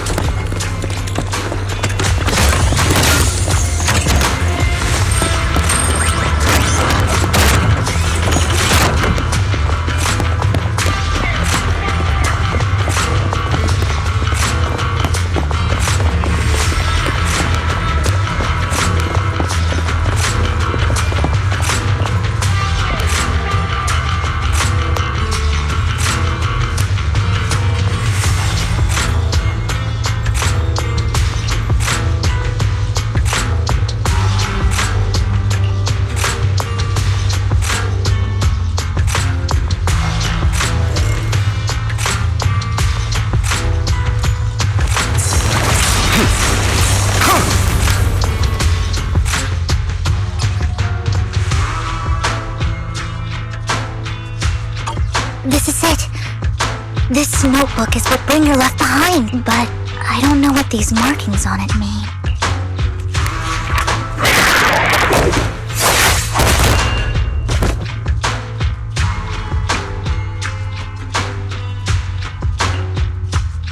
Well, hello, Master Proxy. It's been a while. Oh, don't give me that scandalized look. I did just save your lives. I would have protected the proxy even if you hadn't appeared. I'm sure of it, but I happen to be in the area. Worry not, dear companion. I have complete confidence in your strength. Hang on. Did you say companion? Apologies. I didn't have a chance to mention it before. I'm actually part of the Phantom Thief Syndicate, Mockingbird. That's right. I was only able to slip in during the auction thanks to some help from Vivian backstage. So the whole time you were only bidding on the collections so you could get backstage and tamper with things? I warned you before. You can't rely on appearances. Don't worry, Master Proxy. We don't have any ulterior motives here. As you've probably heard, Mockingbird is a renowned Phantom Thieves syndicate in New Eridu that, despite its longevity, has managed to maintain the secrecy of its members' identities to this day. So, disclosing our identities to you is essentially the highest sign of good faith that a Mockingbird Phantom Thief can show. I guess that makes sense. Your trust is most appreciated. Mockingbird's purpose is very simple, really. To form long-standing and cooperative relationships with outstanding proxies like yourself. We need your abilities. Before you make any decisions, please allow me to briefly explain the concept behind the Mockingbird Syndicate. We all know there isn't anything in this world that's fair. A prime example being the uneven distribution of wealth. People from tops splurge on luxurious collectibles, while the poor have to gamble with their own lives just to get by. Of course, besides wealth, there's also an unequal distribution in this world of happiness and suffering, hope and despair, love and hate. It's all just so unfair. Somebody has to do something to tilt the balance of the scales. And thus Mockingbird was born. We take from those who have far more than they deserve and give it to those who deserve to have more. If you ask me, that's enough to be considered a form of justice. All right, that makes sense. I can agree with that. Thank you. I knew if anyone, you'd understand. However, aside from these philosophical considerations, we also have a crisis on our hands to deal with. As you know, the Exaltists are plotting to use the power of sacrifice to launch an attack on all of New Eridu. We can provide you with all the latest intel, just like that notebook you found. Something those pompous housekeepers would never be willing to do.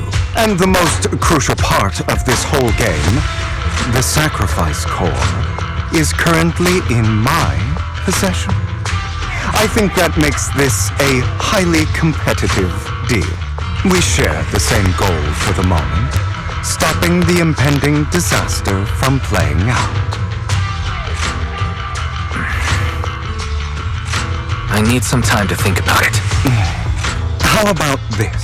If you still have misgivings about our upcoming cooperation, then why don't you bring Lycon along with you? He's got the support of the mayor's office behind him, and his presence alone is enough to keep me in check. That would put you more at ease, right? Of course, you're welcome to bring some other friends along, provided they aren't from public security or HSO. Well, if you're willing to let my friends come along, then you've got a deal. Great. It's a deal. By the way, Proxy, this is for you.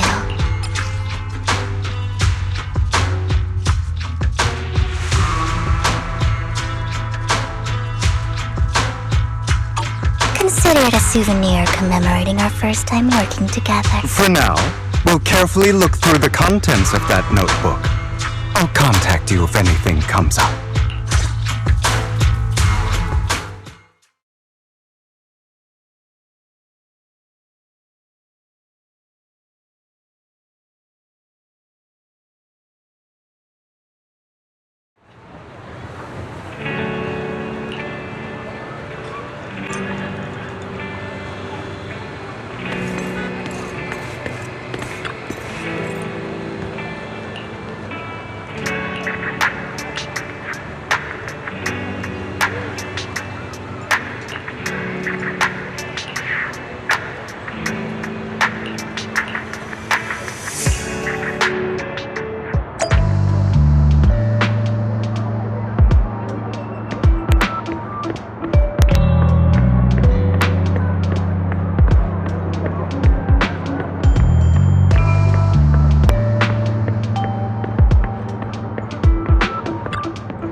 How about it? Not bad. Let me be honest with you. I have the sacrifice core that you're after. I am Mockingbird. So it's you. I never thought you'd be so bold as to come see me alone. Relax, my friend. As you know, if I can sneak into such a heavily guarded auction, then naturally, I can just as easily slip away right now. I'm here with the sincere intention to seek cooperation. I can give you that sacrifice core. And what do you want in return? Wealth, glory, power. The things everyone else in the world wants, I want them too. And I'm confident that as the current heir to the Ravenlock family, those are all things you can give me. Then you've certainly come to the right place. My family is working on a big project. If things come to fruition, Ravenlock's status in Tops will significantly improve. At which point... Mr. Hartman, I think you've misunderstood me. I have no intention of joining the Ravenlock family. In fact, I have an art gallery under my name that does pretty well for itself. I was hoping you could recommend me for Tops. You want to join Tops? That's easier said than done. Even for a family like ours, it would still require significant effort and... Just answer me yes or no. I don't think either of us can afford to waste time. I understand. Yes, you have my word. But in exchange, you'll have to give me the sacrifice core first. I'm sorry, but I'm afraid I can't. I've already hidden it somewhere safe, a place nobody else but me knows. You don't want to put all your chips on the table when dealing with Tops. I know that far too well. Then that means I also need to keep an eye out when working with the infamous Mockingbird, right? Mr. Hartman, I should remind you that I stand before you undisguised. Coming from a phantom thief who's never publicly revealed his identity, shouldn't that be sufficient assurance? If I betray you, then you merely need to lift a finger to wipe me from the face of this world. You do make a valid point there. In that case, you have a deal. I appreciate your trust. Why don't we celebrate our new partnership with a toast?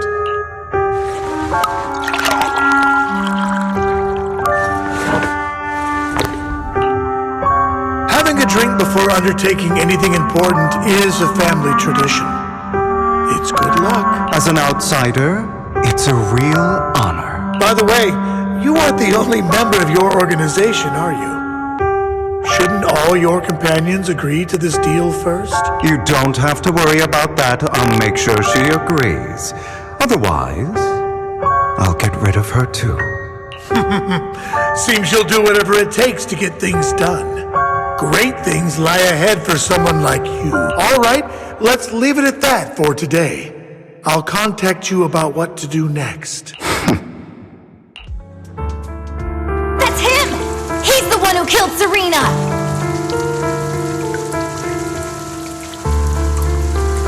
She was the only one who was ever any good to him, right? That's how he repays her? That's why they say once a mongrel, always a mongrel. Just look into his eyes. Father! We have to punish him! Serena had been ranking ahead of him. Hugo must have poisoned her water so he could pass her. Pure evil. Typical for an impure bloodline. He should have been kicked out ages ago. Hugo, did you do all this? Yes, it was me. I killed her. He admitted it! Father, he must be expelled. He has no right to live under the same roof as us. Why don't we reunite him with Serena then? Nobody would ever know. Hugo, well done. My children, how many times have I told you before? In this world, only the most ruthless, cruel, and unscrupulous of people ever make it to the top. Like Hugo here, who is willing to murder his only true loved one without a second thought. Only someone with the means and the gumption to do that is qualified to be my heir. It's all over now, and the results are obvious. The winner of this month's assessment is Hugo.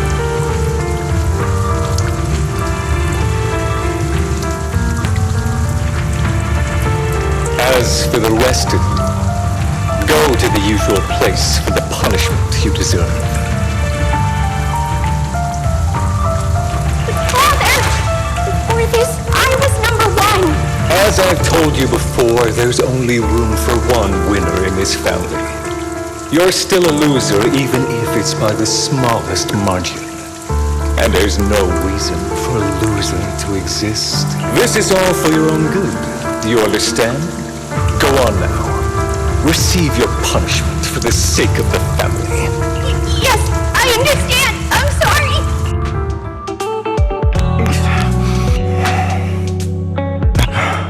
So,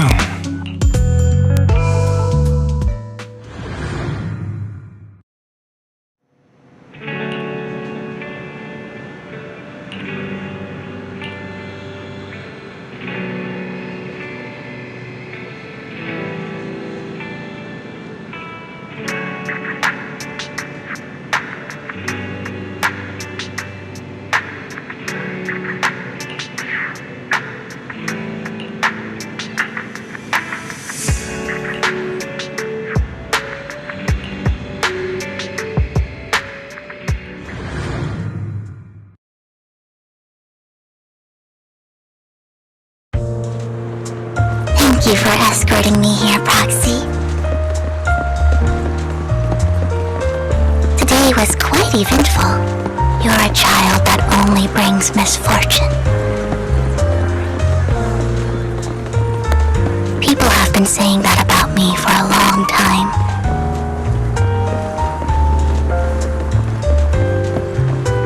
I used to feel hurt. Why do I only predict suffering?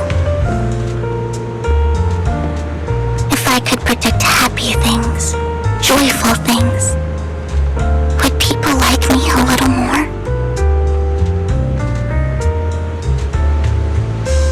Maybe fate truly is set in stone. Often, I want to help these people avoid their miserable fates.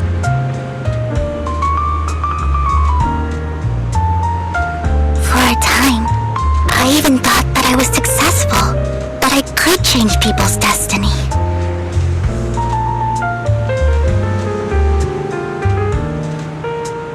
But it was all an illusion. In the end, I couldn't do anything at all.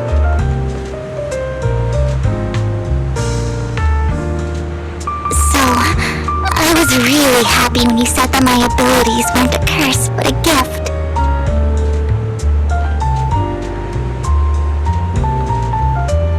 Thank you, Proxy. I'm so glad to have met you. And you're also a fan of Lord Nathan. It's like we were fated to meet.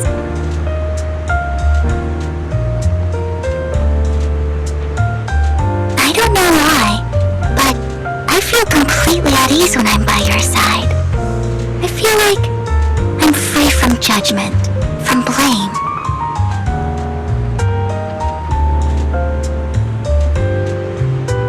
Like, I don't need to worry about anything, and can just be my own true self.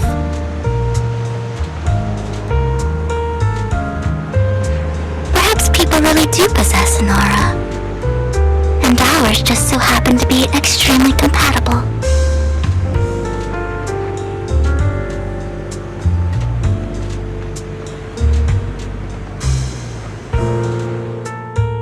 By the way, you asked me before about Hugo. I don't really know much about him. He rarely ever talks about his past, but judging from his eye colors, you can guess he's probably the bastard son of a renowned family. I think his mother was very worried about his different colored eyes, and even wanted to get rid of him at one point. But then his family offered a huge price and bought him off his mother for some reason. And just like that, he moved from a leaky and drafty boarding room to a luxurious mansion. But He's also mentioned that the extravagant home is actually like hell for him. I think it's probably because the family treats him terribly. I digress. He ran away and ended up meeting Lycon and his master. After that, they formed Mockingbird together and experienced a rare period of happiness. Until Lycon's betrayal. So, what's your take on Hugo? I imagine I would still be wandering around now if I had never met him. To me, Hugo is just like an older brother. I've always felt as though he's carrying some heavy burden with him. But that's a secret he's kept to himself. Something he'll never tell me. Sometimes when I look into his eyes, I can feel that he's really struggling with something. Even though he may say some extreme things, Hugo really isn't a bad person. I think one day he'll tell me his secret. Until then, I just have to wait and trust him.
We're the first to arrive.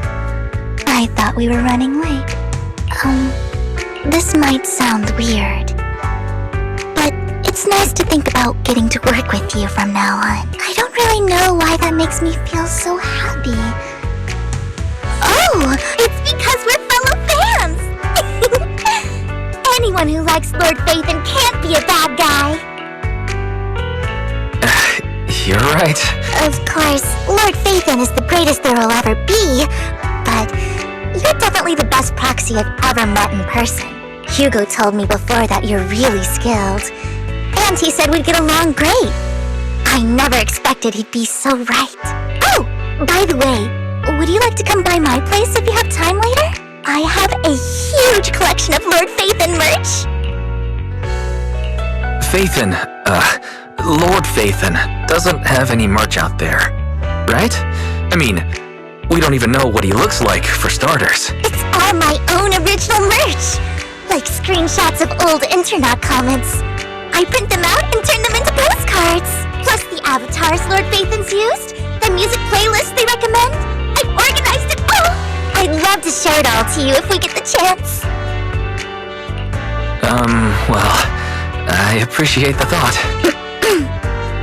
Speaking of which, what's taking those two so long? Hugo said he had some preparations to do before entering the Hollow.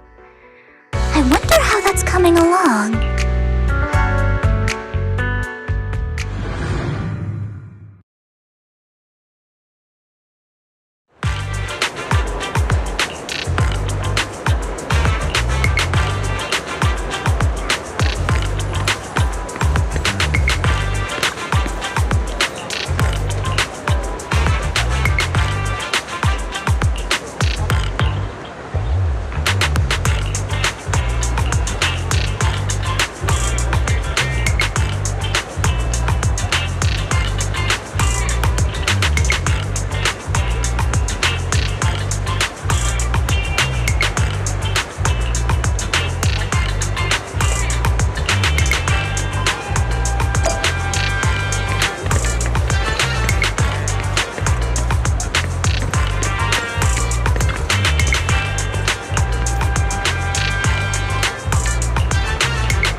This is getting to be more than just a coincidence, don't you think? Or perhaps you are actually stalking me. If I was stalking you, you wouldn't ever know. Overconfident as always. You haven't changed at all. We just make it a habit to check the state of our weapons prior to combat. Thanks for that little reminder. I almost forgot. I didn't expect you to let me join. What else could I do? Master Proxy would have insisted on having you join us. I never expected for us to have a chance to enjoy some pleasant conversation like this. Without our weapons drawn, that is. It really has been too long. I still remember when we first established Mockingbird. Indeed. That was a long time ago. Thankfully, Jack went in peace. He must have known about his condition for some time. He even left us with instructions. Passing peacefully in your sleep is the most natural way to go. I'm happy for him. By the way, Lycon, have you given it any thought yet? You mean about our guild for phantom thieves? Yeah. It's time for us to build an organization of our own. Jack always supported the idea, didn't he? I don't have any objections. But what should we call it then? How about Mockingbird? It's a bird known for mimicking the calls of others to blend in. The same way we don high society roles for ourselves when we're out on a mission. Oh, oops. I nearly forgot. You're a terrible actor, and you're always flubbing your lines.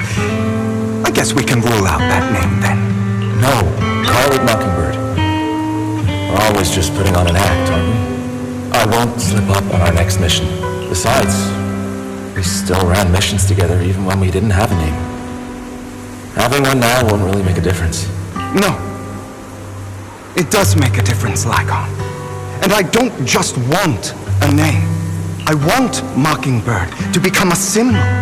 Like the sword of Damocles hanging over everyone's heads. Striking fear into the hearts of the rich and cruel whenever they hear the name. Just like Jack used to say, this world isn't fair. So that's why we have to influence it however we can. And change things in our own way. But on the basis of not causing harm to other people's lives. That's also what Jack used to say. You remember, don't you? Of course I remember. All right.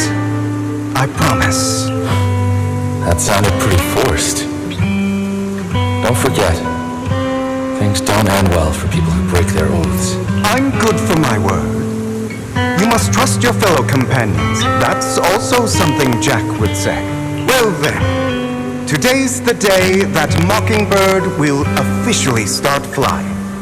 Our first order of business, deciding on our symbol.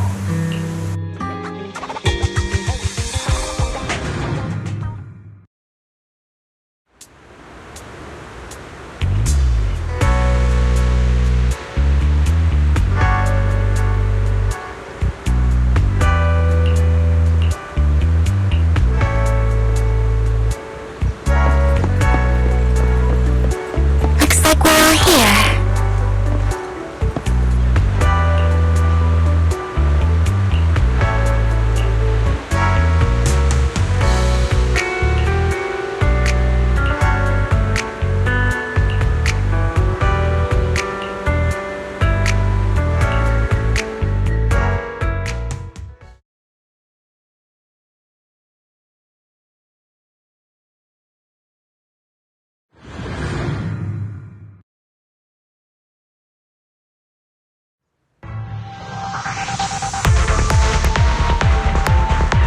Expect the coordinates in Bringer's notes to lead here.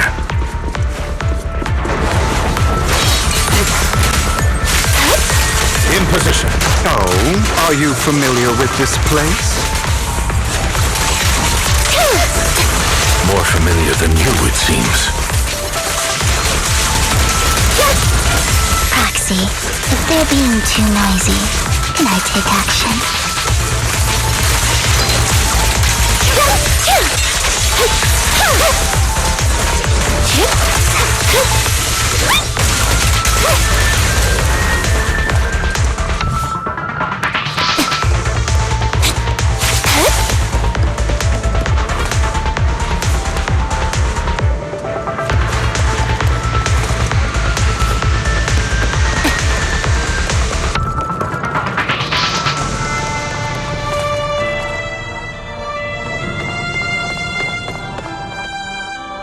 don't enjoy obstacles in my path.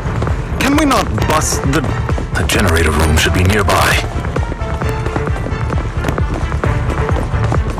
Over here.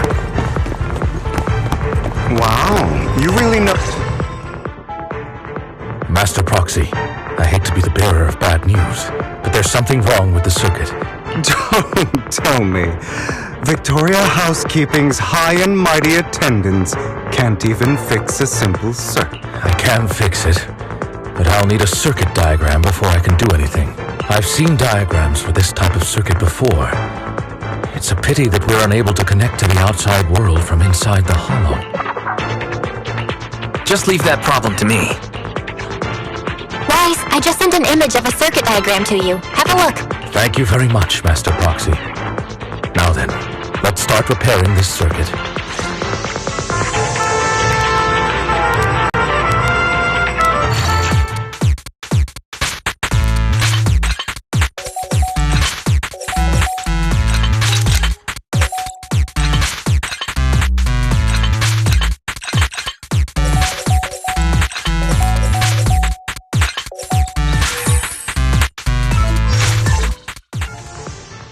The circuit is fixed.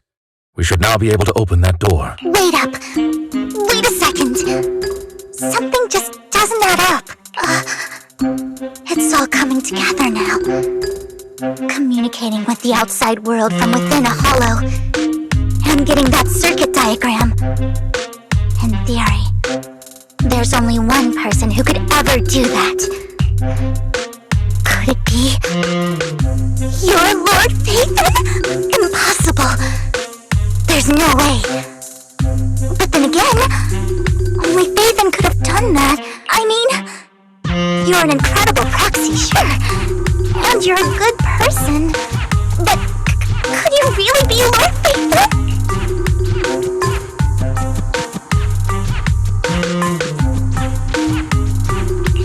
Sorry, no. You've got the wrong person. Really? But my instincts are telling me that you have to be Phaethon. Unbelievable. Lord Phaethon! I've been your biggest fan for years now! Goodness me! Lord Phaethon was right in front of me all along! And I had no idea! This is like a dream. Could you... I mean, if you're willing, could you please give me an autograph? And a group photo? And... Anything you want, but let's get out of the hollow first, alright? Okay. Sorry, guess I got a little too excited. Anyone would be enraptured meeting someone they admire that much. Yeah, if I ever met my favorite movie director, I'd be the same. We should keep moving. This isn't the best place for idle chit-chat.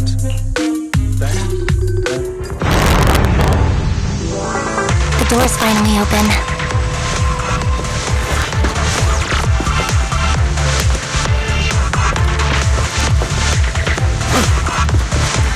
The proxy is Phaethon. Phaethon is the proxy. If this is a dream, I never want to wake up.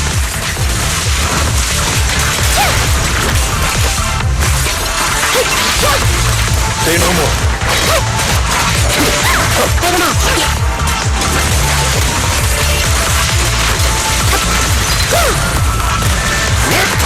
The fissure over there should lead to our destination.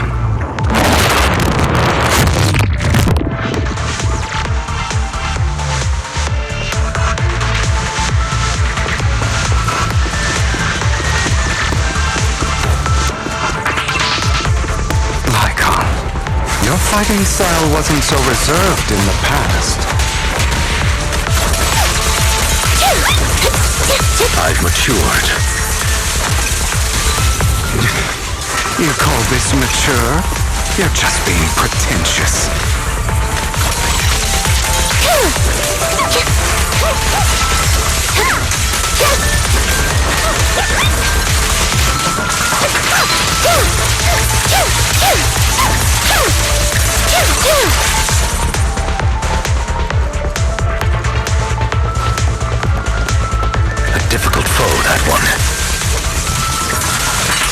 final thing.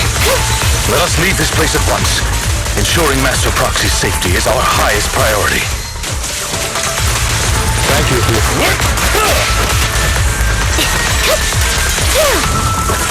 I won't let anything happen to you, Lord Phaethon.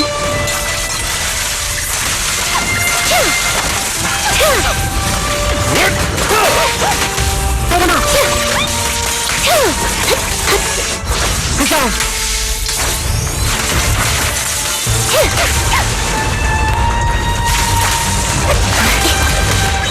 An opportune time to take it. With this power. Focus up. Lord Phaethon, how are you feeling? Are you tired? Do you need a break? Some food? Water?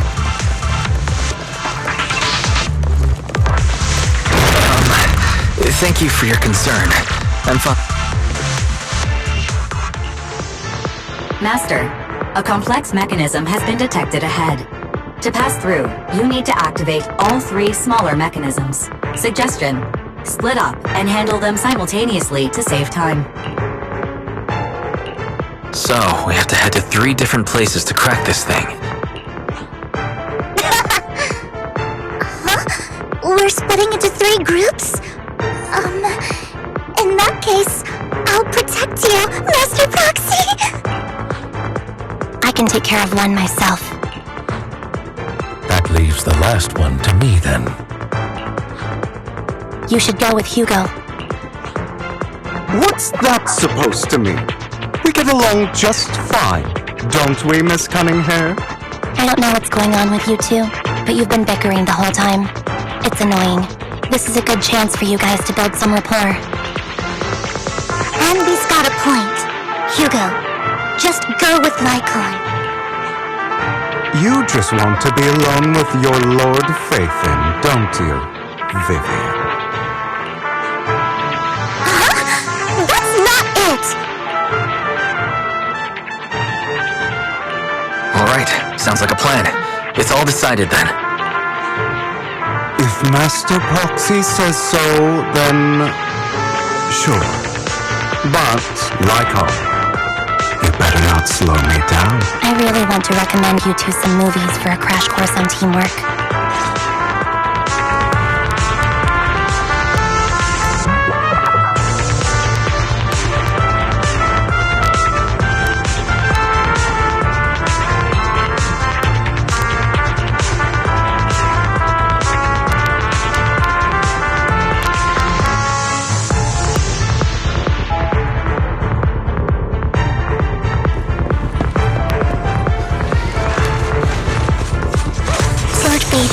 There are too many ethereals here.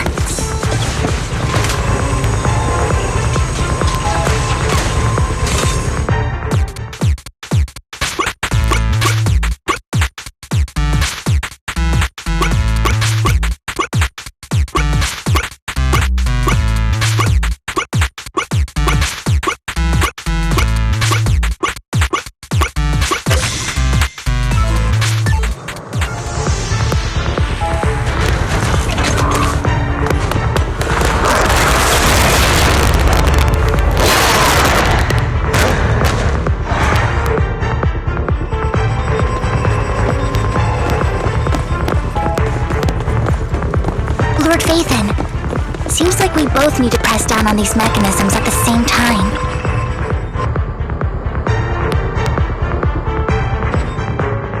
Sure enough, Lord Phaethon and I share a deeper connection.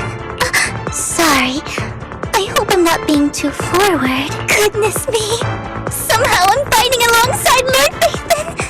It's like all my dreams are coming true. I'm going to wake up any second now, aren't I? No, this isn't a dream. I'm real. See?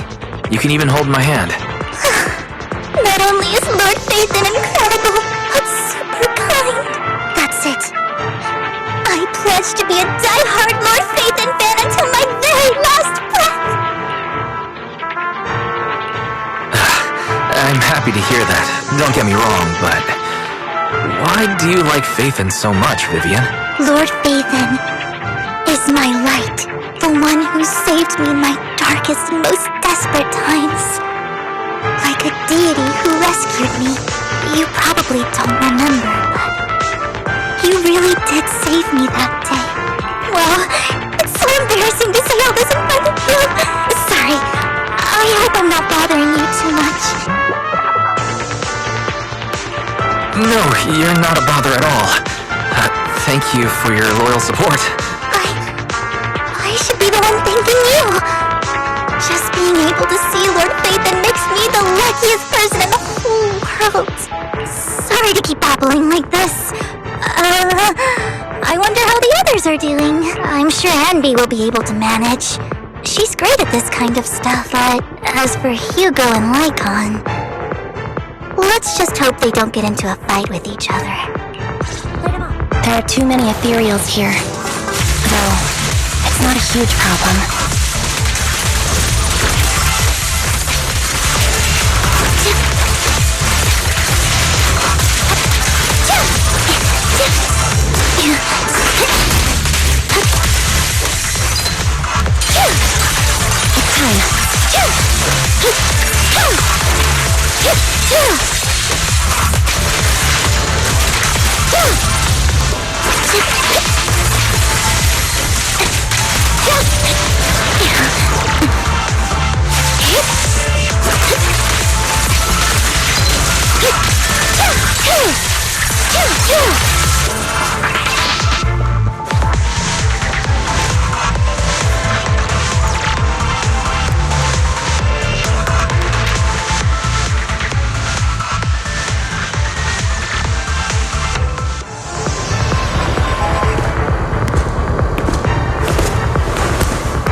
To solve this problem.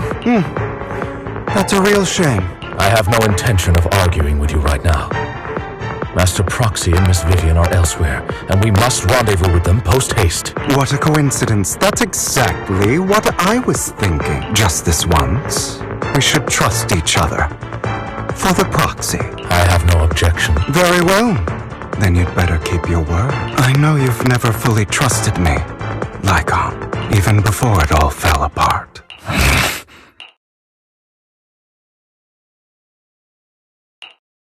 You wanted to speak to me alone? I know you and Hugo are as thick as thieves and don't hide anything from one another. But you can't tell him what I'm about to tell you. Did something happen with him? Hugo is an intelligent and gifted child. He learns everything I teach with ease. In time, he'll grow beyond me. Reach a place where people will marvel and look up to him as a beacon. Yeah. As much as I hate to admit it, he always picks things up just a teeny bit quicker than me.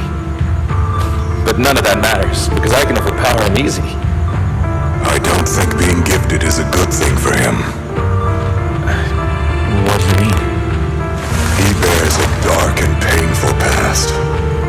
What he was taught, the hatred he was faced with, everything he picked up, it's all become an integral, inseparable part of him. I believe that beautiful flowers can blossom even in the darkest abyss. But the roots of that flower would draw from evil instead of good. Hatred instead of love. It's a curse that flows through his lineage. A curse that fate branded him with. I've seen far too many people like that throughout this long life of mine. They struggle with this curse their whole lives. But they all end up failing in the end. The path of light is narrow and fleeting. And the darkness is filled with such temptation that dropping your guard for even just a moment can send you spiraling straight into the abyss. Do you mean Hugo's going to be a bad guy? I don't know. I hope he'll always stay true to his heart. That he won't give in to hatred and ambition. That he won't become the dragon that must be slain. But he has inherited the seed of evil. You cannot let it take root. I'm afraid I won't be there to help you. There's not much life left in this old body of mine. So then, Lycon, promise me now. You must hold his chain tight, to restrain him, to stop him, and when necessary, to choke him.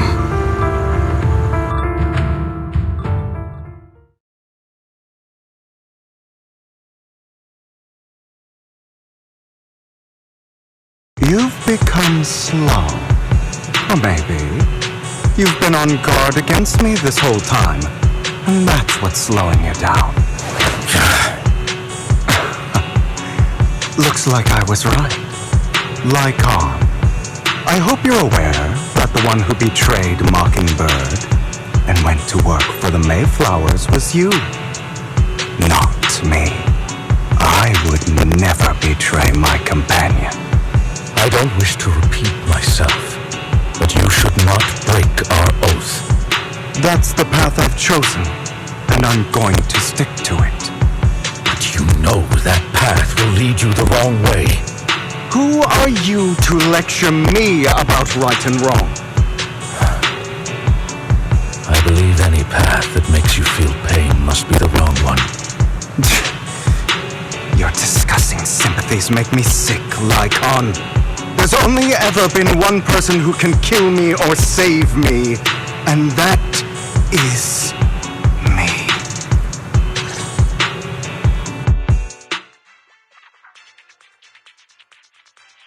Great, it worked!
That was loud. Hold on, everyone. It's probably multiple ethereals attacking. Vivian, you should go with them too. Keep an eye on Lycon, will you? I'm worried he might sell us out to the mayor when he gets the chance. I'd never do that. But if Miss Vivian wishes to join us, she's more than welcome. Okay, then I'll go with you.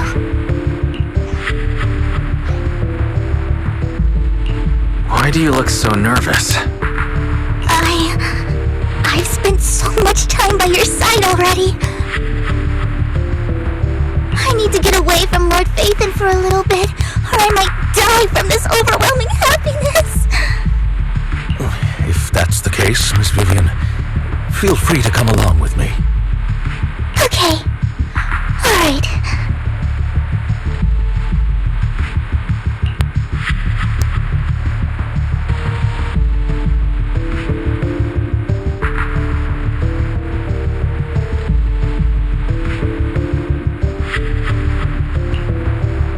So, how does it feel to be worshipped, Lord Phaethon?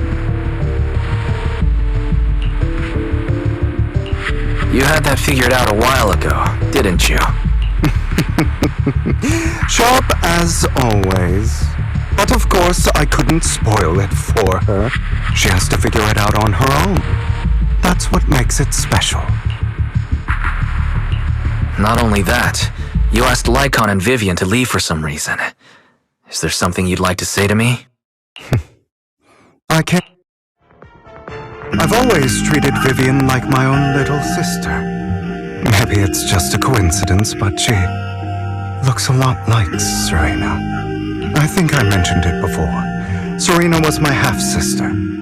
She passed away a long time ago. Vivian really likes you, whether you're faith-in or just wise. Of course, I also have a lot of respect for someone like you. Strong, fair, and genuinely kind. So I hope... I beg you, please keep her safe. Hang on. What's that supposed to mean? Think of it as the last bit of conscience I have left. A kid as pure as her. She should stay alongside someone who walks in the light. Like you. Not even Vivian can agree with all my beliefs. One day we'll go our separate ways. Your beliefs? What do you mean exactly? You probably heard from Lycon. We swore an oath when we started Mockingbird. We swore to use our own hands to right the wrongs in this world. But never, under any circumstances, would we take another human life. I stayed true to my words. Until my father, man I hated, stood right before me. I could have ended his life easily, but I hesitated. I remembered that damned oath and their repeated attempts to convince me I didn't do it. Because of that, innocent people died. All because of him. If I'd killed him first, then none of those tragedies would have happened. People like him don't deserve to live. After that, I realized sometimes taking one life really can save countless others.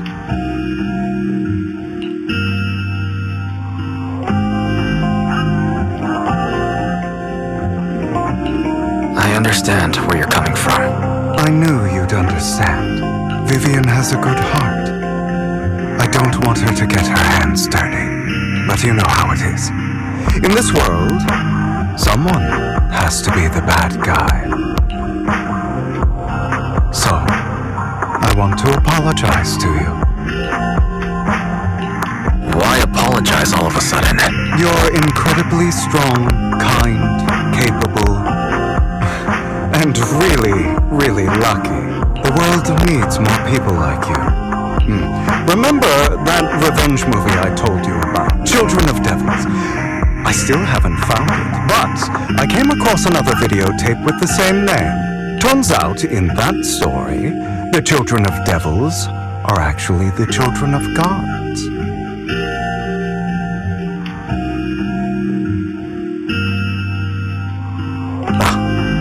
Sorry for rambling. Hope you don't mind. They should be back soon. Please, look after Vivian for me.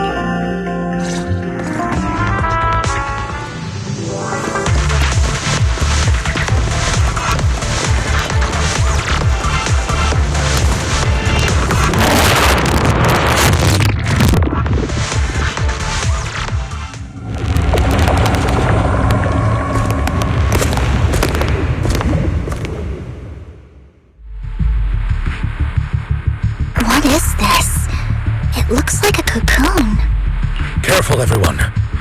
If I'm not mistaken, that's a sacrifice in there. It appears to be in hibernation. We don't know when it'll wake up. If it does wake up, we'll be in serious trouble. Wait, those spots Bringer marked in his notebook. Are you saying each one might have a sacrifice like this? That means there must be at least a dozen of them. And that's only counting the ones we know so far. These sacrifices may still be hibernating, but the fact that there are so many of them out there is terrifying. The Exaltists must have a way to revive them. And that's not all. These sacrifices can exist outside the Hollows, if they make their way into populated areas. I'm afraid it will lead to a catastrophic disaster likened to the fall of the old capital.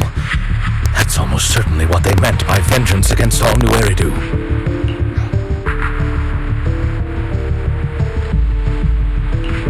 Let's find a way to get rid of these sacrifices. We can't let the Exaltists have them.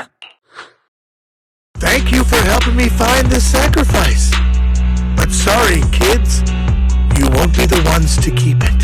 It's that annoying old man. Why is he? I'd advise you to choose your words wisely, young lady. You're from the Ravenlock family. So it was you. That face. Oh, I know you. I heard about what happened to your friend. Truly unfortunate. If only she'd been smarter. It seems your goal was this sacrifice all along. You've been tailing us, haven't you? Keeping your distance so that I wouldn't notice. As expected of a wolf Thyran, you are very perceptive. That's right. All thanks to your ex-partner, we were able to carry out our plan smoothly. My ex-partner? I'm not exactly happy being called that, but what he said is true.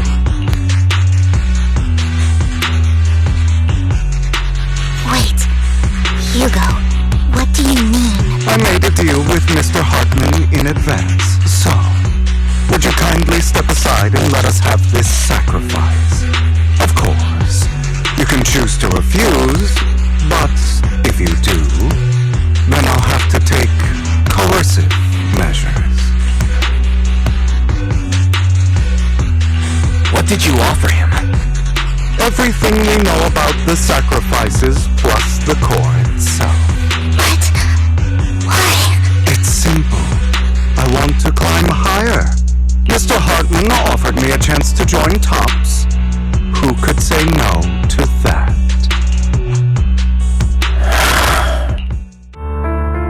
No. Impossible. You promised to help me investigate the Exaltists. You told me the whole point of Mockingbird was to do anything it takes to bring a little justice to this world. Was all of that just a lie? You're just too gullible, Vivian. I also told you, everybody lies. To hide their true intentions, people lie so smoothly, they don't even bat an eye. What a wonderful show of betrayal and backstabbing! Bravo! I've got no interest in your little feud. But would you all be so kind as to step aside? My men still have some delicate handiwork to do. To extract that sacrifice behind you. Over my dead body. Hugo, why in the world would you do that? Instead of wasting your time on idle chatter, why not focus your energy on the battle ahead?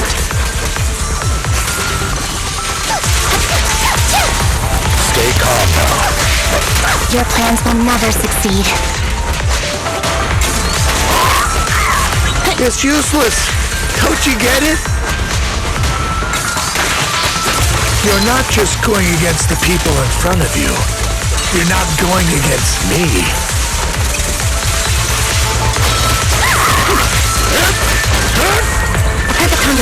But rather, the entire Ravenlock family, even the whole of Tops. There's no chance of victory for you.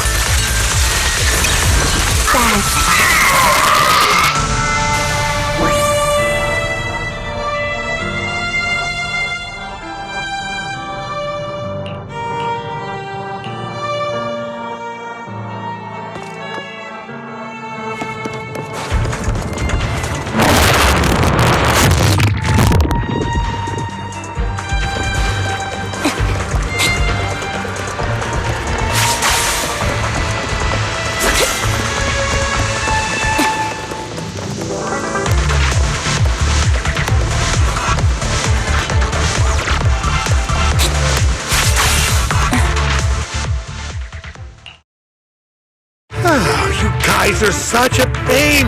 Hugo, stop standing around. Time for you to act. We had a deal. Give me the sacrifice core now. Did we? I don't remember. I imagine this is your favorite kind of entertainment.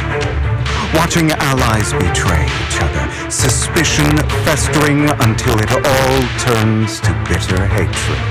Seeing people tear each other apart like wild beasts, just like your decaying family. Does it comfort that dead conscience of yours? What's that supposed to mean?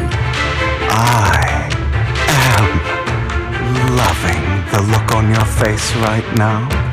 Right when you think you've succeeded, I'm here to tell you it was all fake. None of it was real. Let this pain sink in. It's karma for what you did to me back then. You're insane. I have no idea what you're talking about. You still don't recognize me, do you? Let me give you a little hint. My full name is Hugo Vlad Ravenlock. That's impossible. You're part of our family?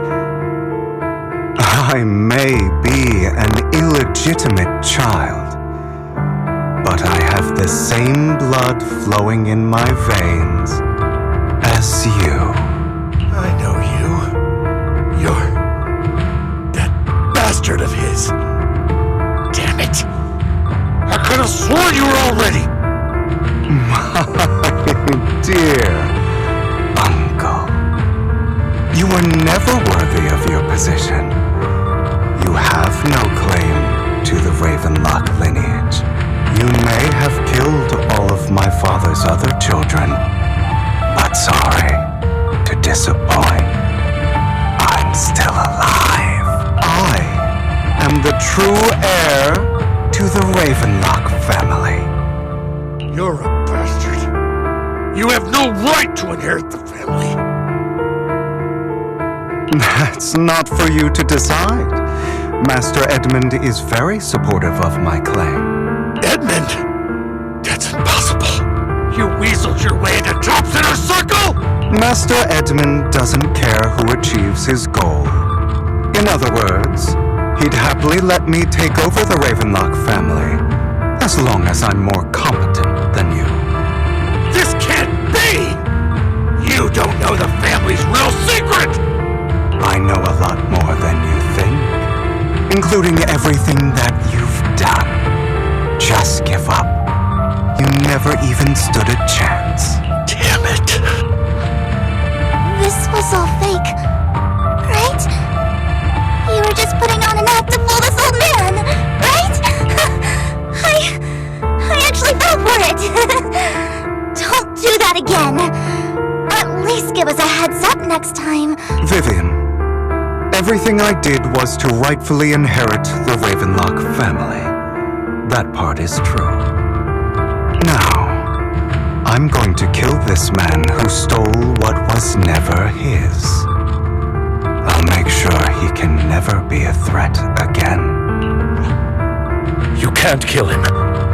We still need information from him on the sacrifices and the Exaltists. You must be misunderstanding something, Lycon. Just like you chose the mayor, I chose Tops. At least for now, Tops has the same interests as me. I'm not going to harm my own self-interests. Be it intel on the sacrifices or the core itself. I'm handing everything over to Master Edmund. Why? I just want to take back what's mine. If fate is not willing to give me justice, then I'll just have to seize it with my own hands. Stealing, robbing, lying, or betraying. I'll do whatever it takes. Even if it means selling your soul to the devil? You know about the power struggle between Tops and City Hall. Those elites at Tops Lords would be only too happy to see the Exaltus plotting a grand attack on New Eridu using sacrifices.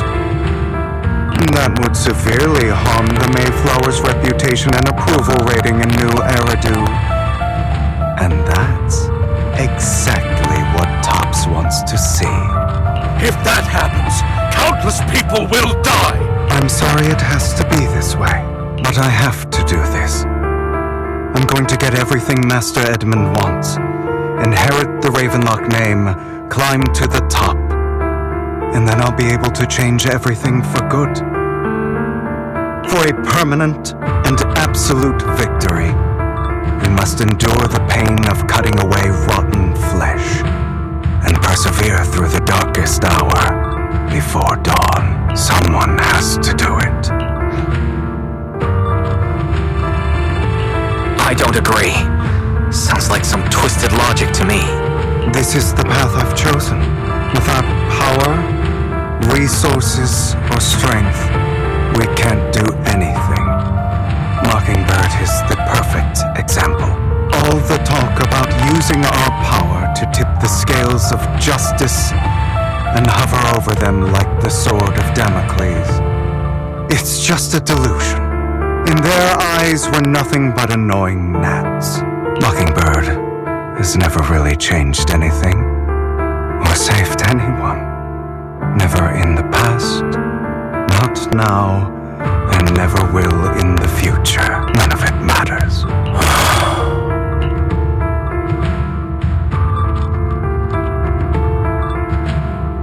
I understand your feelings, but don't be consumed by it. Sorry, Proxy. I know what you're trying to say, but this isn't some children's story of a dragon slayer becoming an evil dragon. Sometimes, to slay the dragon, you must first become one.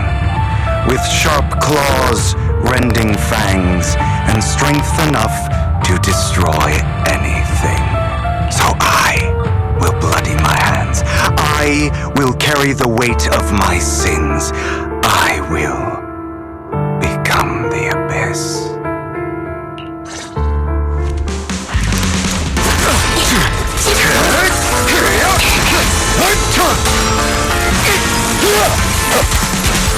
It's about time you kneel.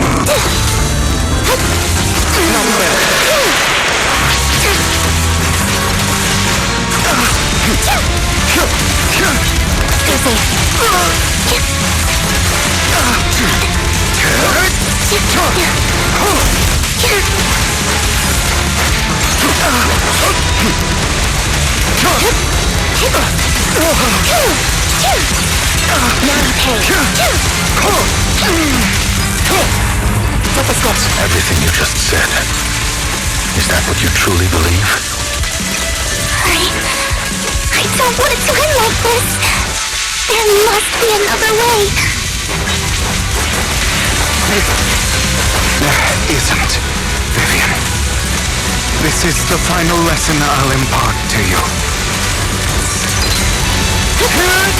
Those who cannot give up, truth be told, Proxy. I envy you. The world needs people like you. Keep trying to run. He won't back down.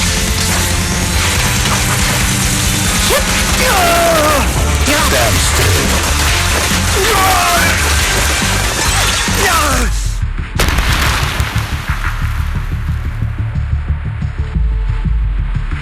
All right, you got me. But too bad. I have my own methods. What are you doing? Well then, make your choice. The sacrifice core, or your precious Faithin. I know you took it. Don't forget, I'm the one who taught you that. Okay, the core is yours. Just leave Lord Faithin alone. What a shame. Did you really think I'd keep my promise? That's right. This is the real me. What's the matter? thinking of killing me? Didn't you say all life is precious? Drop your foolish facade. I knew it. He has inherited the seed of evil. Do not let it take root. When the time comes, you must be the one.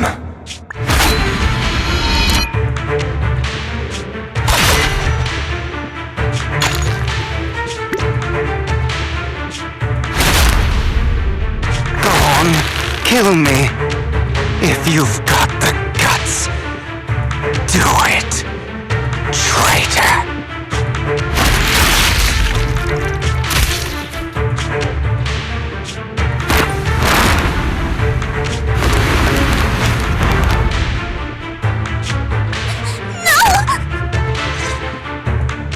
Master Proxy, are you okay? Are you hurt? Don't worry. I'm fine.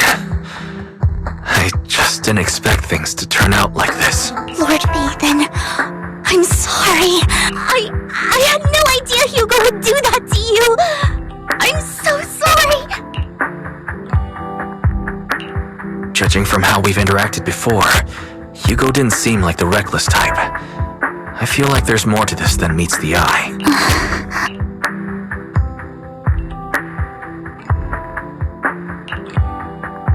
Hugo, That's a hollow down there. If you need, I can arrange for someone to go in and search for his body. That isn't necessary. To be frank, I thought you'd hate him for his betrayal, Miss Vivian.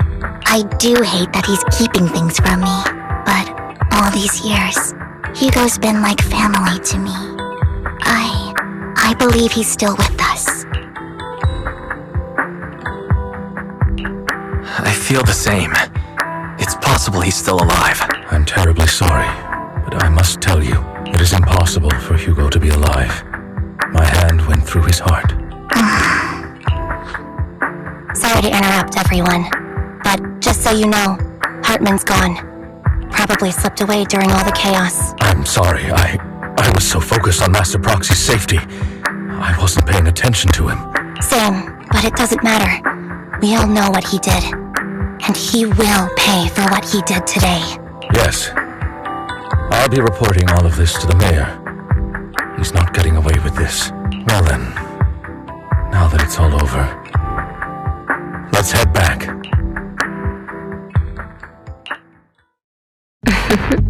Another obstacle out of the way. She's going to be pleased about this. May the Creator guide us.